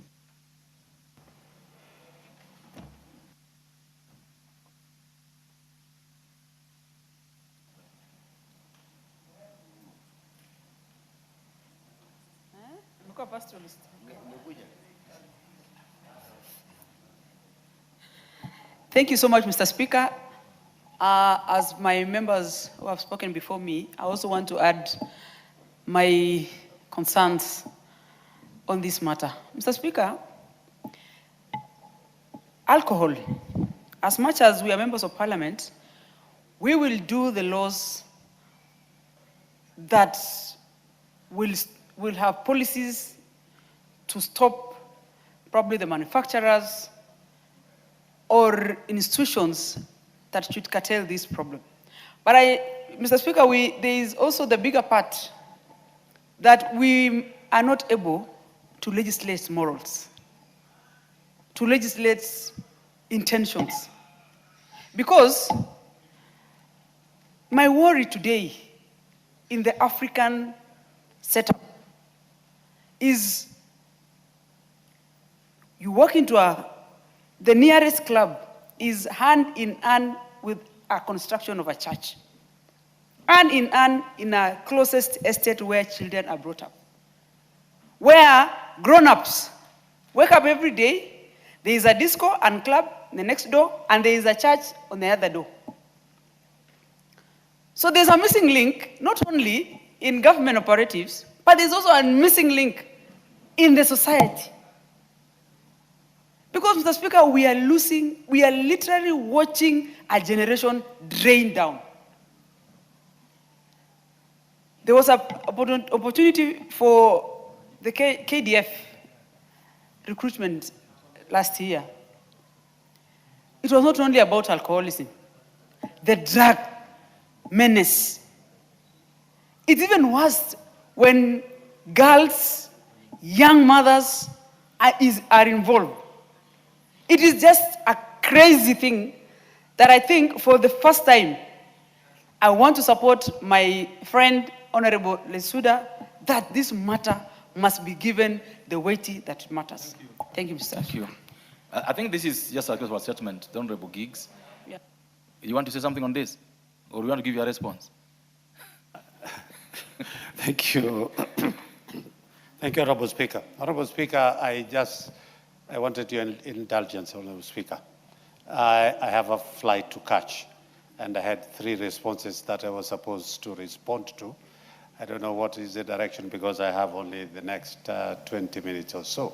I will, because we've organized the order paper so many times today, and so I wouldn't do that, I'm sorry. Okay. But I would request those with statements, because I have 4 of them, we run through them very quickly, then we come to responses. Can I then table them? Then the members who had asked could get, because after this, then... No, just take your seat. Okay. In the next 10 minutes, you'll be done with the statements, then you can start responses. Okay. So the request by the Honorable Lesuda is therefore referred to joint committees of both health and administration and internal security to be handled by them jointly. The next request that I have, and I can see the member in the House, is Honorable Ngogoyo. Honorable Ngogoyo, if you could summarize your statement, I would appreciate. Thank you, Mr. Speaker. I will do as guided. Honorable Speaker, pursuant to the provision of Standing Order 44.2c, I wish to request for a statement from the Chairperson of the Departmental Committee on Energy, Forestry and Mining regarding the proposed mining of niobium and a rare earth mineral at Mrima Hill in Kwale County. Mrima Hill in Kwale County contains significant deposits of niobium, a rare earth element. In 2026, the government commenced the process of awarding mineral rights for development for these deposits.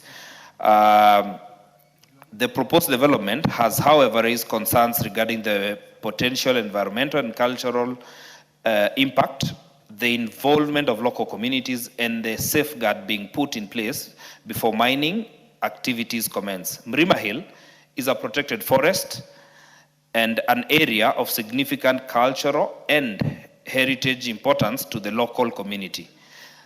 These concerns are particularly significant in the light of the 2017 decision of the Court of Appeal, which declared the previous mining license of Mrima Hill issued by the Kotek Mining Kenya null and void, having been issued without any requisite environmental, forestry and heritage approval.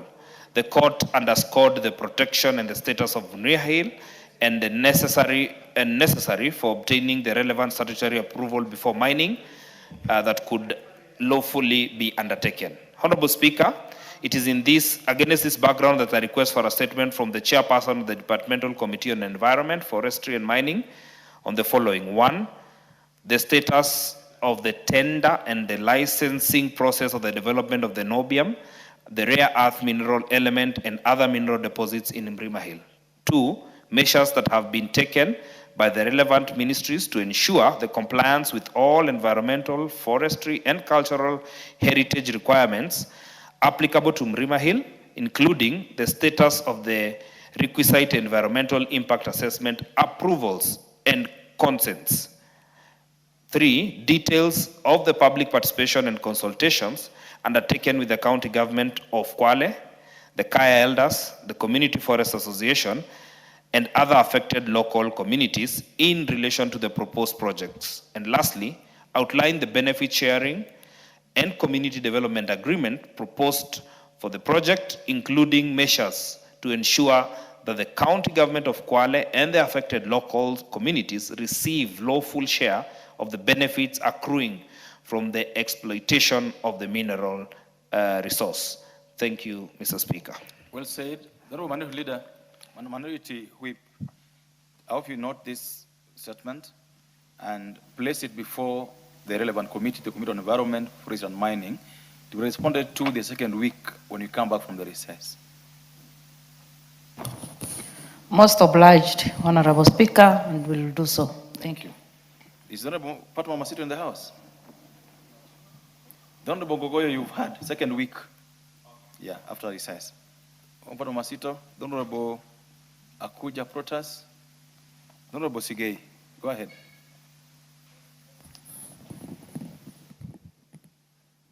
Thank you, Mr. Speaker. This is a request for a statement regarding transitioning of the new KCC to private management. Honorable Speaker, pursuant to the provisions of Standing Order 42C, I rise to request for a statement from the chairperson of the Departmental Committee on Agriculture and Livestock regarding transitioning of the new Kenya Cooperative Creameries, new KCC, from public to private management. Honorable Speaker, over the years, the new KCC, particularly in Sotik plant, has continued to play a significant role in the dairy sector value chain, providing a market for milk produced by farmers, supporting the stability of the dairy sector, and supporting the livelihoods of hundreds of households within the rural economy in the region. Established in 1925, the Kenya Cooperative Creameries, it rebranded itself in 2005 and continued to operate as a fully state-owned enterprise to date. Reports of its proposed transition to private management have caused anxiety among dairy farmers, employers, suppliers, and service providers, some of whom have not been paid for their dues, including remittance of statutory deductions since June 2026. The lack of clarity in the process, the timeless, and the safeguards of the public assets and the interest of the farmers, employees, stakeholders has caused a lot of uncertainty in Sotik constituency on the future of the new KCC plant in the region. Honorable Speaker, it's against this background that I seek a statement from the chairperson of the Departmental Committee on Agriculture and Livestock on the following. 1, the current status of the ownership and operations of the new KCC Sotik plant, including clarification or plans of, if any, to transition it, and other plans from being state-owned to private. 2, the policy considerations, including the rationale, objectives, and the expected benefits to the dairy farmers, underpinning the reported plans to transition the new KCC to private management. 3, a report on any public participation and consultations undertaken on the reported transitioning with dairy farmers, farmer cooperatives, employees, suppliers, consumers, and other stakeholders, specifying the details of the views received and how they have informed the transition.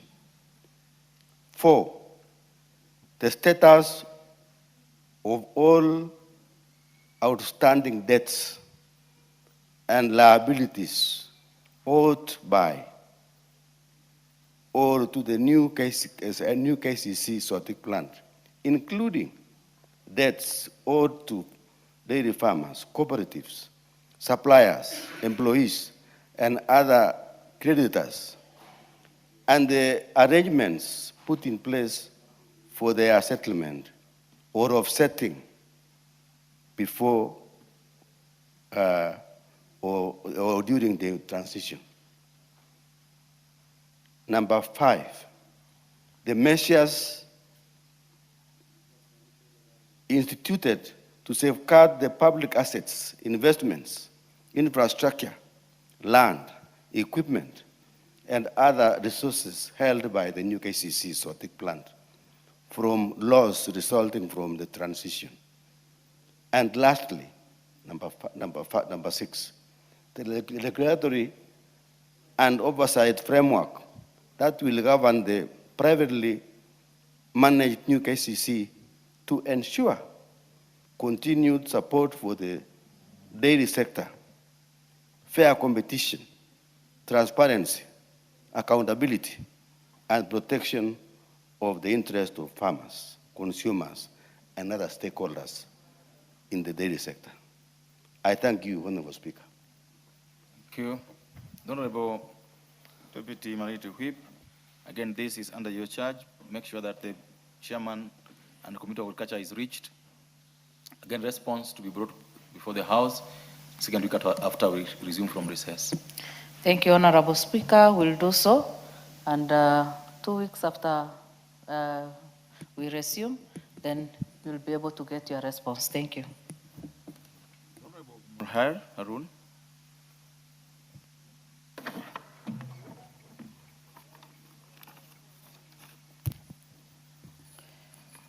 Thank you, Honorable Speaker. Honorable Speaker, pursuant to the provisions of Standing Order 44-2C, I wish to request for a statement from the Chairperson of the Departmental Committee on Tourism and Wildlife regarding the tragic death of Mr. Yusuf Barre Ali Hire, a resident of Boka, Tana River County, following a crocodile attack. Honorable Speaker, on 29th July 2026, Mr. Yusuf Barre Ali reportedly went missing after he went to graze his goats along Tana River following an extensive search involving officers from the Kenya Wildlife Service and Kenya Red Cross and members of the local community. His body was recovered on 2nd August 2026. It is alleged that parts of his body, including his right hand and right leg, were missing, indicating seemingly that he may have been attacked by a crocodile. Honorable Speaker, it has further been alleged by someone who reportedly witnessed the incident that the deceased was thrown into the river by officers from Kenya Wildlife Service. This allegation, together with the circumstances surrounding his disappearance and death warrant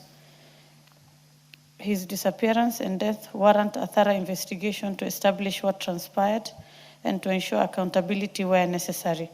The tragic incident has caused considerable concern among residents of Tana River County and Garissa County, particularly among communities living along the rivers and other water bodies where human life conflict poses a persistent threat to human life and livelihoods.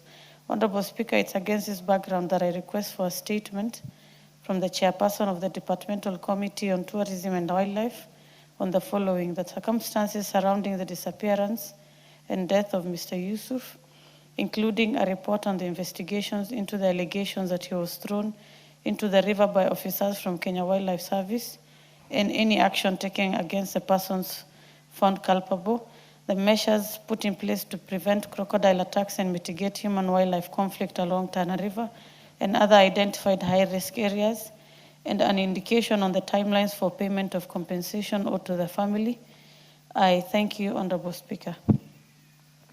Thank you. Again, this should reach the committee, the Chairperson of the Committee on Internal Administration and Security, the Honorable Deputy Minority Whip. This is a matter that needs some serious attention. Yes. Because someone has already lost his life, and many more are in danger. So I would suggest that while we are in recess, the committee should take that matter up and give proper response so that we can avoid future challenges like that. And it has happened in many counties, and we should give attention. Thank you.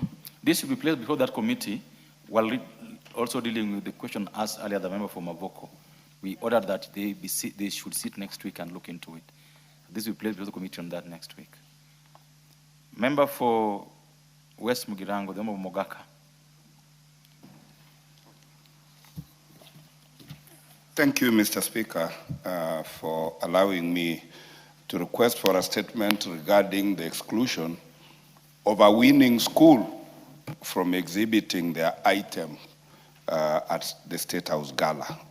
Honorable Speaker, pursuant to the provisions of Standing Order number 44, 2C, I wish to request for a statement from the chairperson of the Department Committee on Education regarding the exclusion of Mubamba Comprehensive School in West Mogrango constituency, Nyamira County, from the recent State House performance gala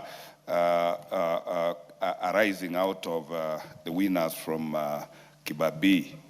Honorable Speaker, Mubamba Comprehensive School successfully competed at the National Music Festival, and subsequent to that, they got an invitation to the gala performance, which they honored. However, Mr. Speaker, and regrettably, no school or learners from Nyamira County were invited to present or exhibit their winning items at the State House event. The recent exclusion of Mubamba School has raised concerns regarding the criteria being applied in selecting schools for national recognition and the adequacy of government support for co-curricular activities. Reportedly, Mr. Speaker, on 8 August 2026, the said Mubamba Comprehensive School sought transport assistance to attend and participate in the National Music Festival held at Kibabii University in Bungoma County, but were denied such support from the ministry. It is, Mr. Speaker, against that background that I request for a statement from the chairperson of the Departmental Committee on Education on the following.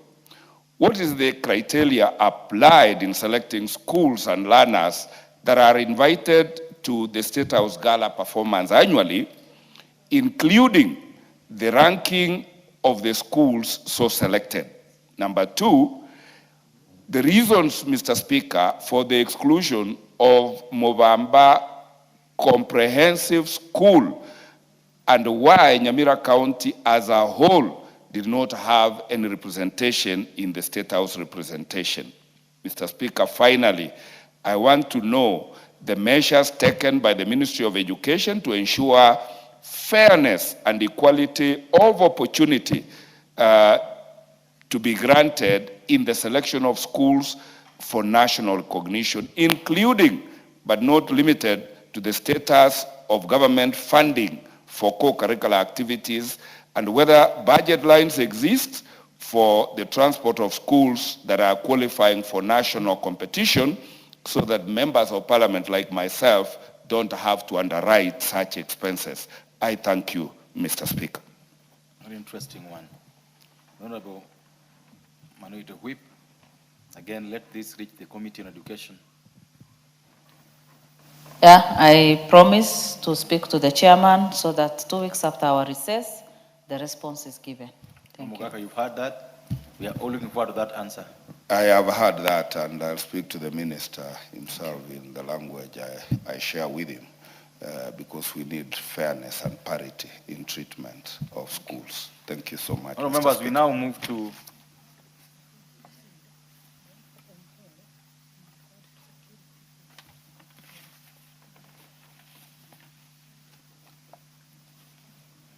members, just to take back the question is the question of the Honorable Mulher Harun.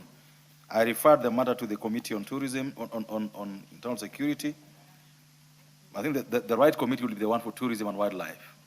So we defer to that committee, and I invite the Honorable Manito Hip to note the same, that this be taken to the Committee on Tourism and Wildlife. Thank you. Members, we now move to responses, and under that, I would like to defer the following responses, because members are not here, and because this afternoon we organized the order paper severally, some members may have left early. So the response to the statement by the Honorable Caleb Amisi of Saboti, response to the request by the Honorable Owen Bayer, Cliffy North, and the response to the request by the Honorable Brandon Manduku of Nyaribari Masaba, are accordingly deferred to the next time they are slotted in the order paper. We therefore move to the response to the request by the honourable member for Samburu West on power outages in Samburu West constituency. This by the chairperson of the Committee on Energy.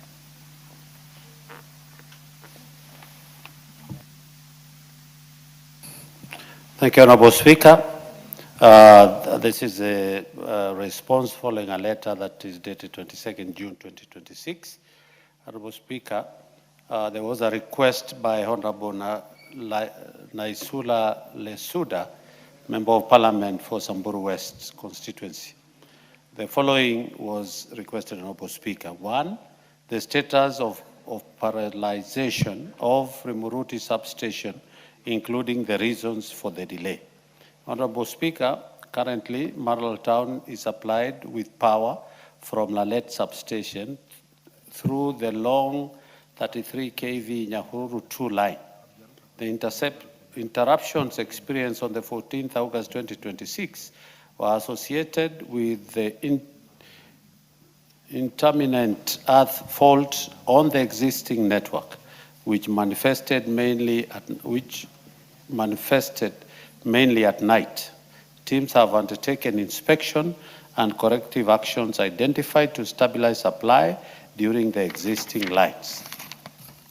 However, the supply reliability will significantly improve upon commissioning of Kerketrako Rimuruti 132/33 kV substation.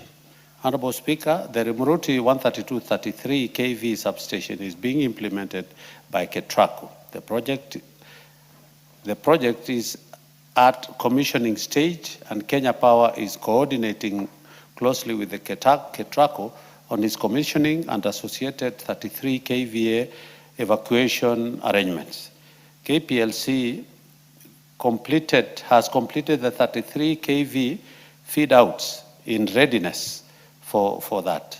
Upon commissioning, the substation will provide 4 33 kV feeder outlets, one of which is planned as a dedicated sub-transmission supply to Marlal Town.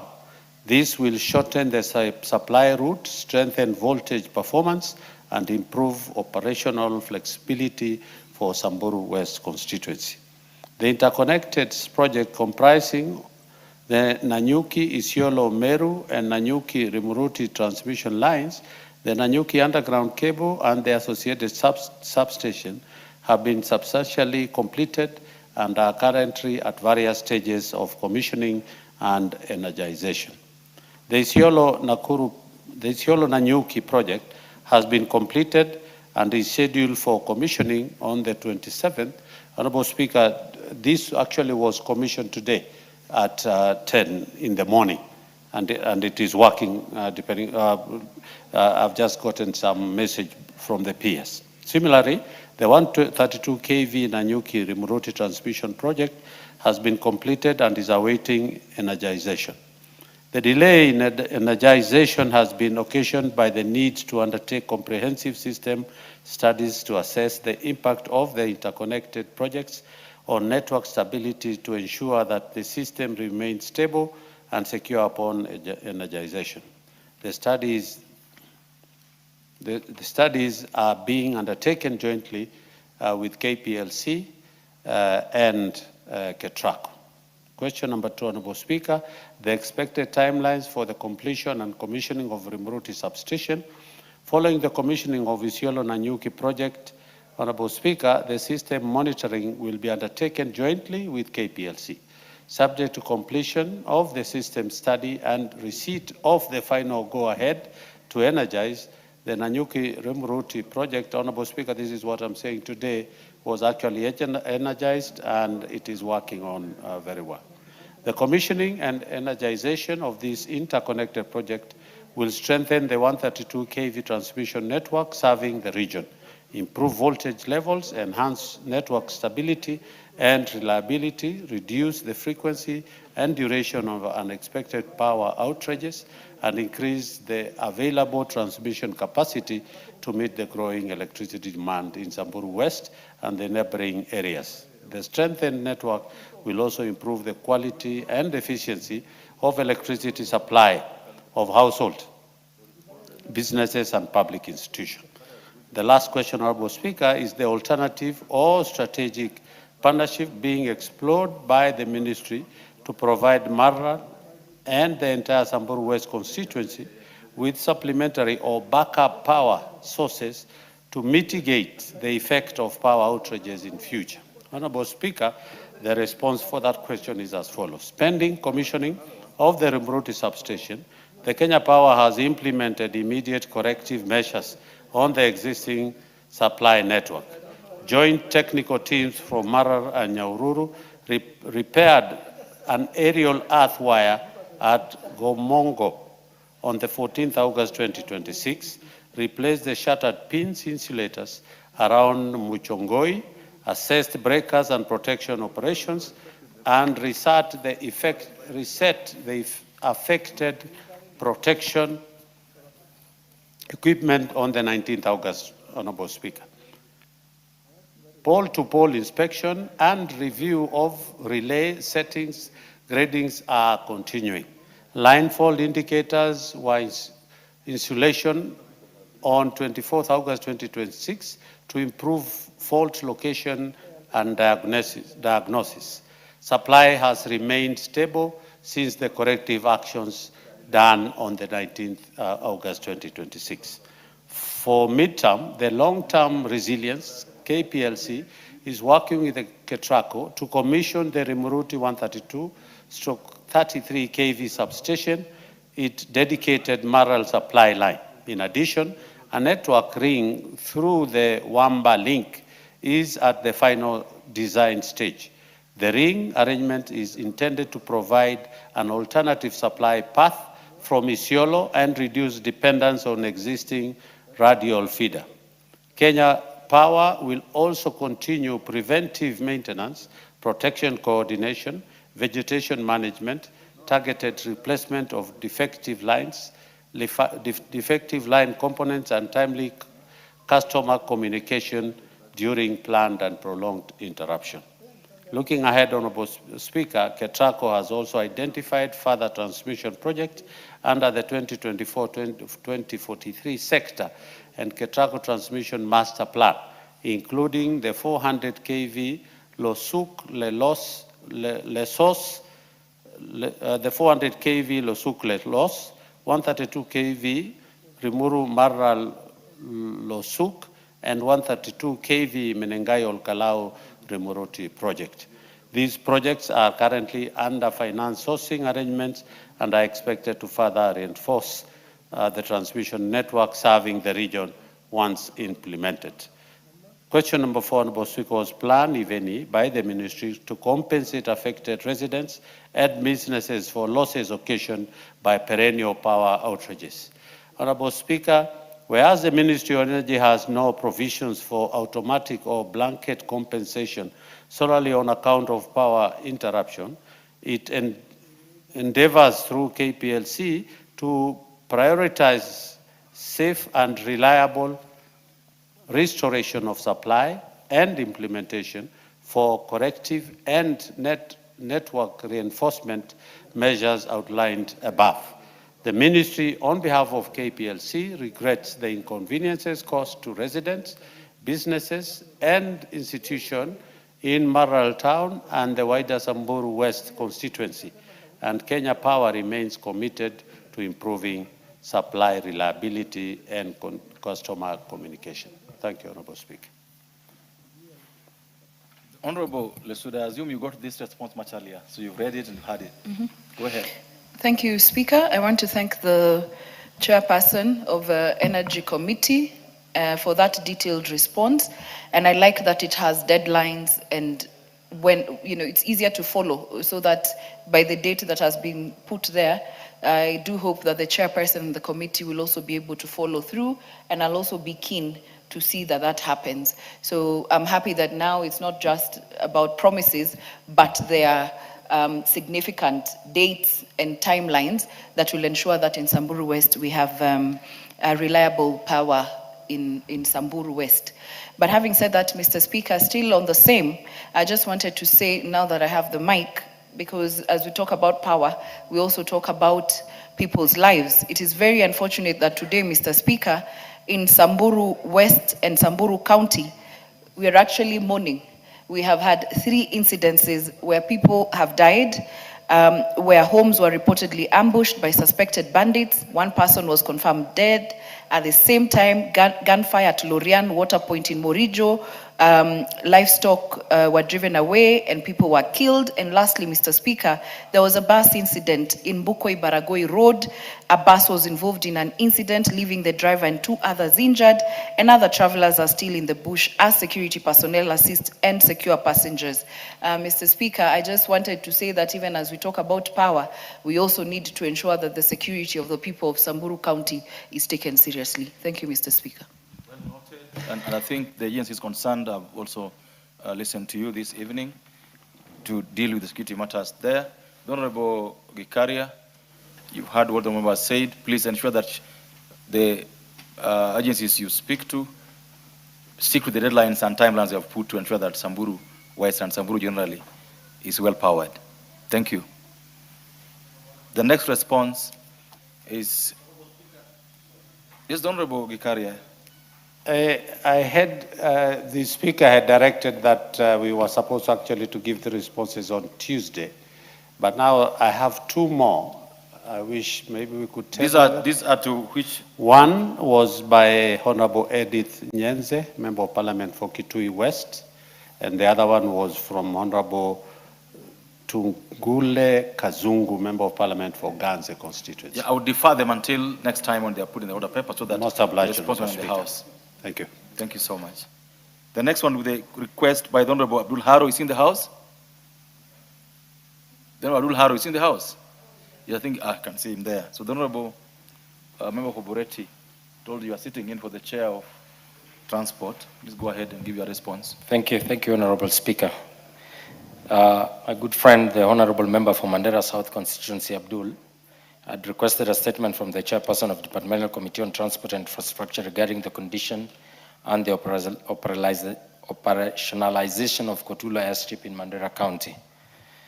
Honorable Speaker, Honorable Haro sought to establish the following: a report on the status of Kotulo Airstrip, including the total cost incurred in its construction and the reasons for its current non-operationalization status, including any legal, regulatory, or administrative constraints. Second question he had was the measures put in place by the Ministry of Roads and Transport to rehabilitate and upgrade and operationalize Kotulo Airstrip, including budgetary allocation and the expected completion timelines. And 3, the steps being taken to safeguard the existing infrastructure at the airstrip from further deterioration pending its operationalization. Honorable Speaker, the committee received a response from the Ministry of Roads and Transport through the Clerk of the National Assembly, which I now wish to make. The report was written last Friday, so the committee has not been able to interrogate the response other than a report that has been presented here. Regarding the status of Kotulo Airstrip and the total cost incurred in its construction, the ministry submitted that Kotulo Airstrip, located in Mandera County, was completed on 26 February 2020 under the Phase 1 of the development of the project.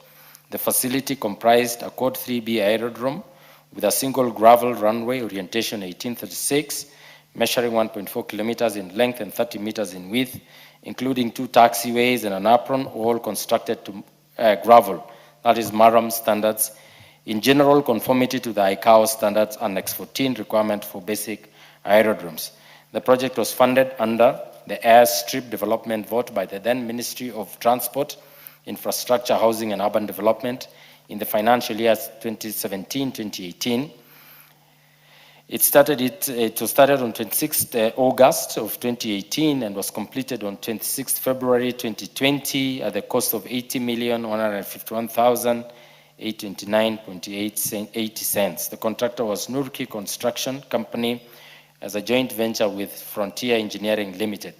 The project was 100% complete, certified 100% complete. Defects notification period ended in 26 February 2021. It was subsequently handed over to the Kenya Airports Authority for operation and maintenance. Since completion, the airstrip has supported the government security and humanitarian efforts albeit very limited operational scale. Regarding the reasons for the airstrip current operational status, the ministry submitted that the airstrip continues to face significant operational constraints, primarily due to its gravel surface, environmental exposure. These include rapid surface deterioration resulting from wind erosion and seasonal rainfall, increased risk of foreign object debris, posing safety concern for aircraft's operations, high maintenance requirements, and associated recurrent costs, reduced operational reliability, particularly during the adverse weather conditions. The encroachment by vegetation within the runway strip, compromising feasibility and safety margins. These challenges collectively limit the efficiency, safety, and sustainability of operations of the facility and hinders its full operationalization. Regarding the measures to rehabilitate, upgrade, and operationalize Kotulo Airstrip, the ministry submitted that while Phase 1 established the foundational infrastructure, further investment is required to achieve full operational capacity. There is a compelling need to implement Phase 2 upgrades, including upgrading the runway, taxiways, the aprons to asphalt, that is bituminous standards, to ensure durability and all-weather operations. In conclusion, Honorable Speaker, the ministry submitted that the improvements will significantly enhance the strategic role of Kotulo Airstrip as a critical enabler of security operations, humanitarian response, and social economic development in Mandera County and the wider northern Kenya region, while underscoring the current operational status of the airstrip and the need to targeted investment to ensure its optimal utilization, improved efficiency, and long-term sustainability. Honorable Speaker, that's the response we received. I've gone through the response myself together with the chair, and I've talked to the chair. There are two questions that have not been responded to by the ministry, which I wish to raise them, and I know the member will surely raise it, about the question of then what will happen to the airstrip and what is the plan of the ministry on the airstrip together with its budgetary allocation and the intended timelines in the construction of the project to make sure that this project is timely.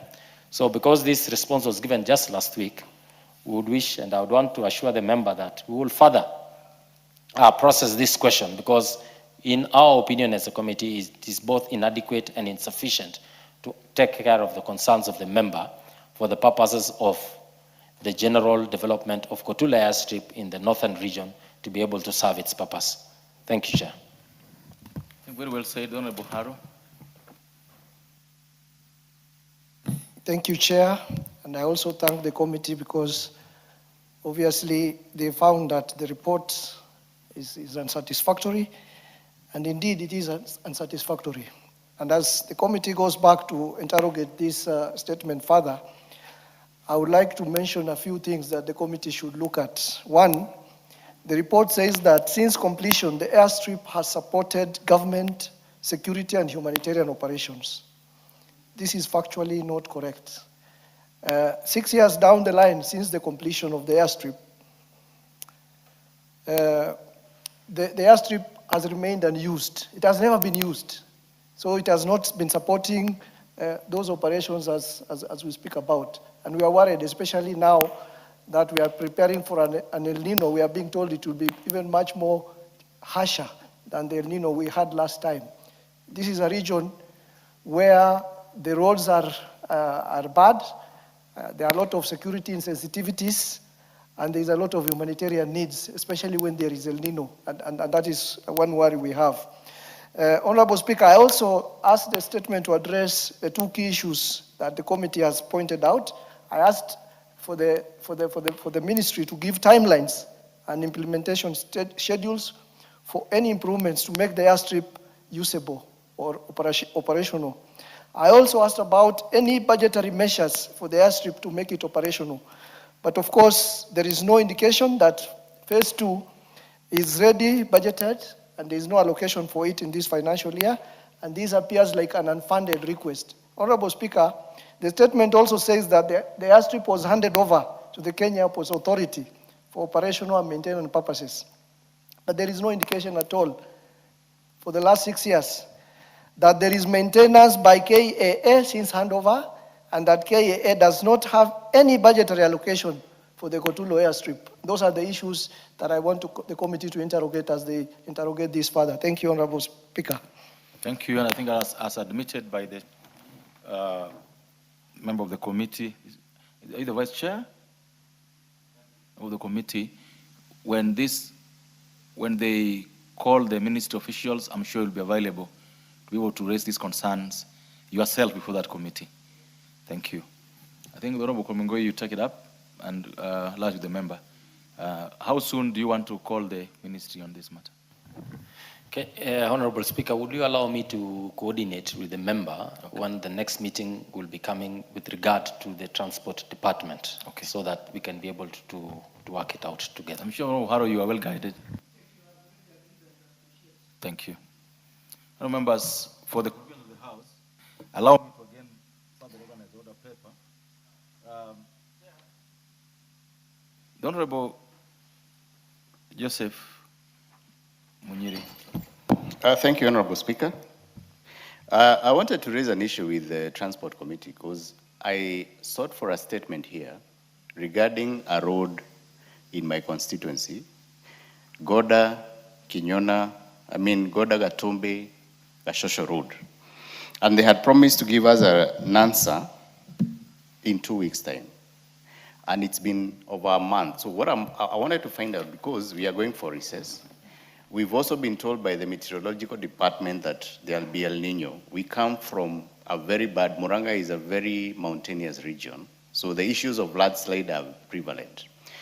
And I'm worried that before we get an answer, and all we wanted is the contractor has been paid his dues. He had started constructing the road, went halfway, got paid, and he disappeared. And all we wanted to know from the ministry is when the contractor will be back on site. Because if we are unable to do it before the El Nino rains start, the area will become impassable. Our people will have no route to go anywhere, so they'll be marooned. And I wanted to find out from the Transport Committee where we are, because it was supposed to be done by now. Honorable Kumengoi, this is a very genuine concern. Are you by any chance sitting during this recess as a committee?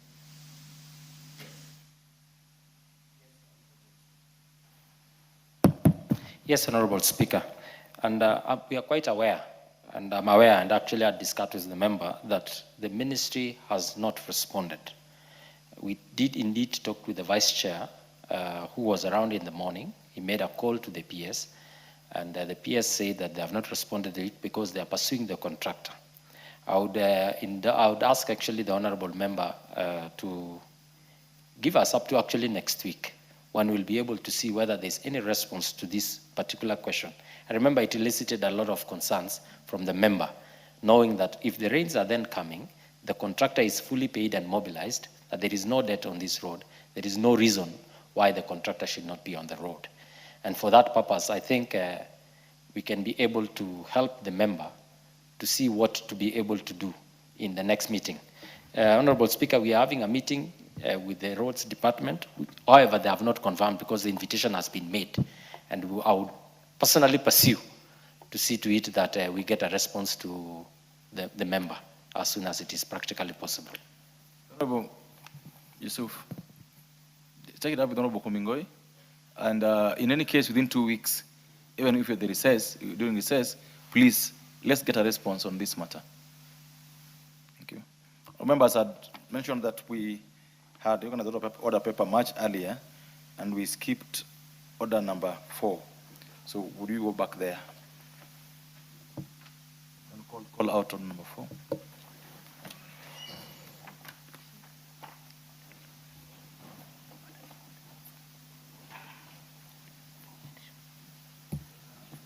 Order number 4, petitions. And that is a petition by the Honorable Owen Baya, which I'll give the Honorable Minority Whip to read. Thank you, Honorable Speaker. As you are rightly saying, I'm doing this on behalf of our Deputy Majority Leader, Honorable Owen Baya, who is attending to another official duty, and because he's so concerned with this, he requested me to read this so that they can get the response as early as possible. The motion is regarding, the petition is regarding safety, legality, and environmental compliance of the development at Twiga Beach Hotel, Jacaranda, Watamu in Kilifi County. I undersigned on behalf of the residents of Watamu Ward in Kilifi North constituency, Kilifi County, draw the attention of the House to the following.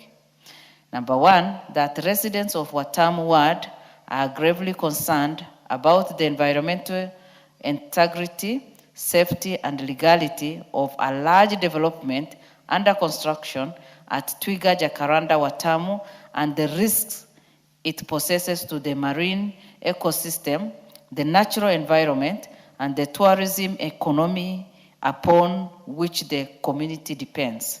Number two, that the development stands in close proximity to the ocean, with some of its supporting pillars reportedly situated in or immediately adjacent to ocean water, raising serious concerns regarding the coastal erosion, degradation of the marine and beach environment, and the long-term ecological impact of the structure on the shoreline. Three, that the concerns raised are highlighted by the potential consequences of any structural failure of a large development which could endanger residents, construction workers, tourists, businesses, and members of the public. Number four, that the National Environment Management Authority, NEMA, and the National Construction Authority, NCA, have previously inspected the development and issued notices concerning the construction, but construction is reportedly continuing. That the existing structure, including the number of floors, number of units, overall size, configuration, and intended use may not be as per the approved architectural and structural plans.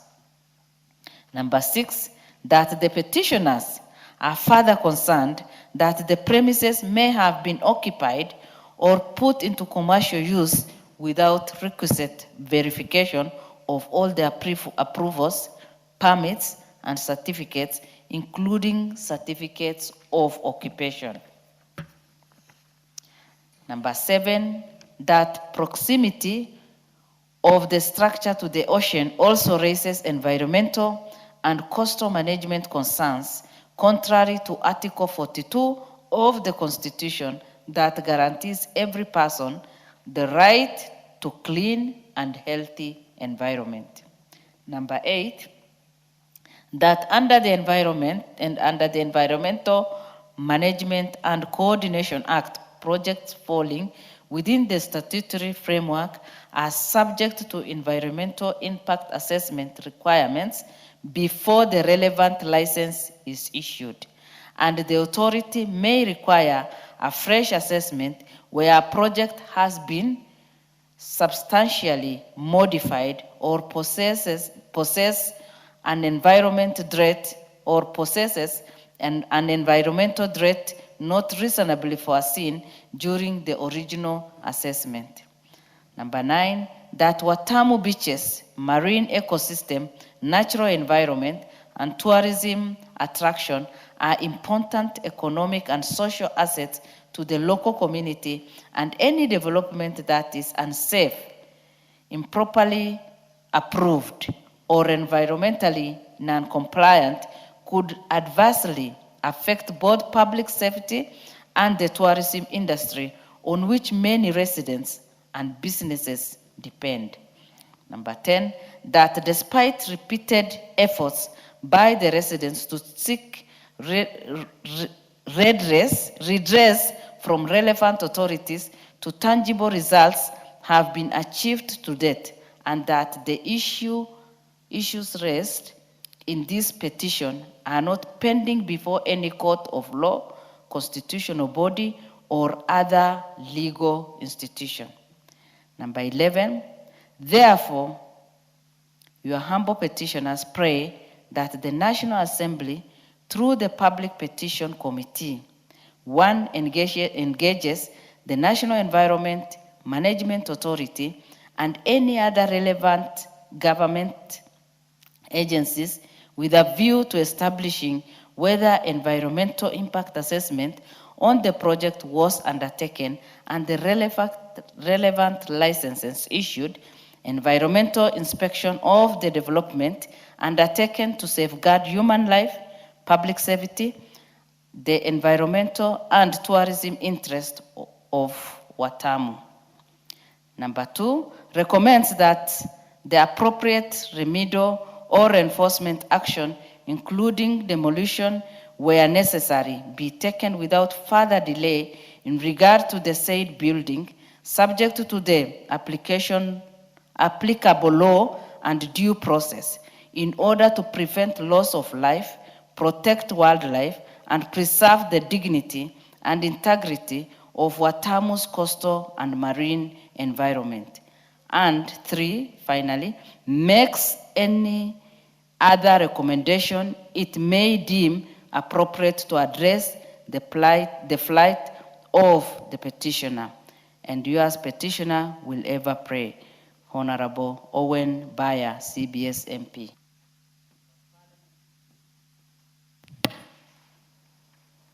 Thank you so much. This petition is, of course, accordingly committed to the petition committee to be handled by them, and response be given in the next session when slotted. The Honorable Jamatia, just give it a minute. Next order.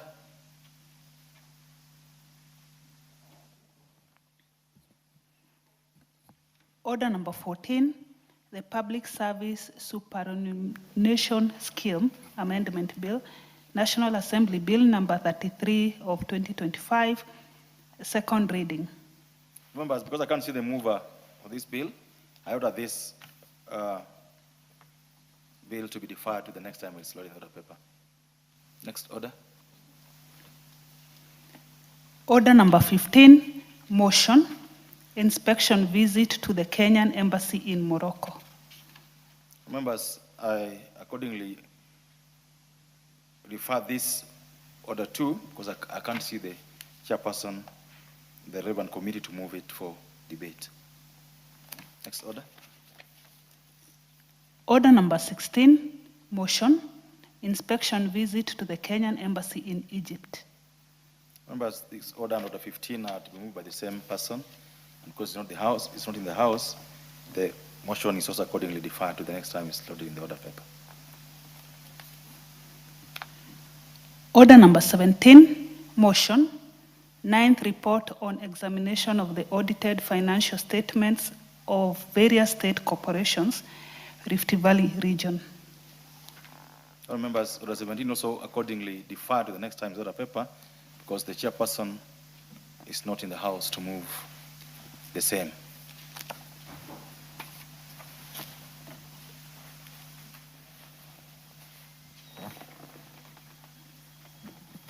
Members, there being no other business, and the time now being 17 minutes past 6 o'clock, this House stands adjourned until Tuesday, the 29th of September 2026 at 2:30.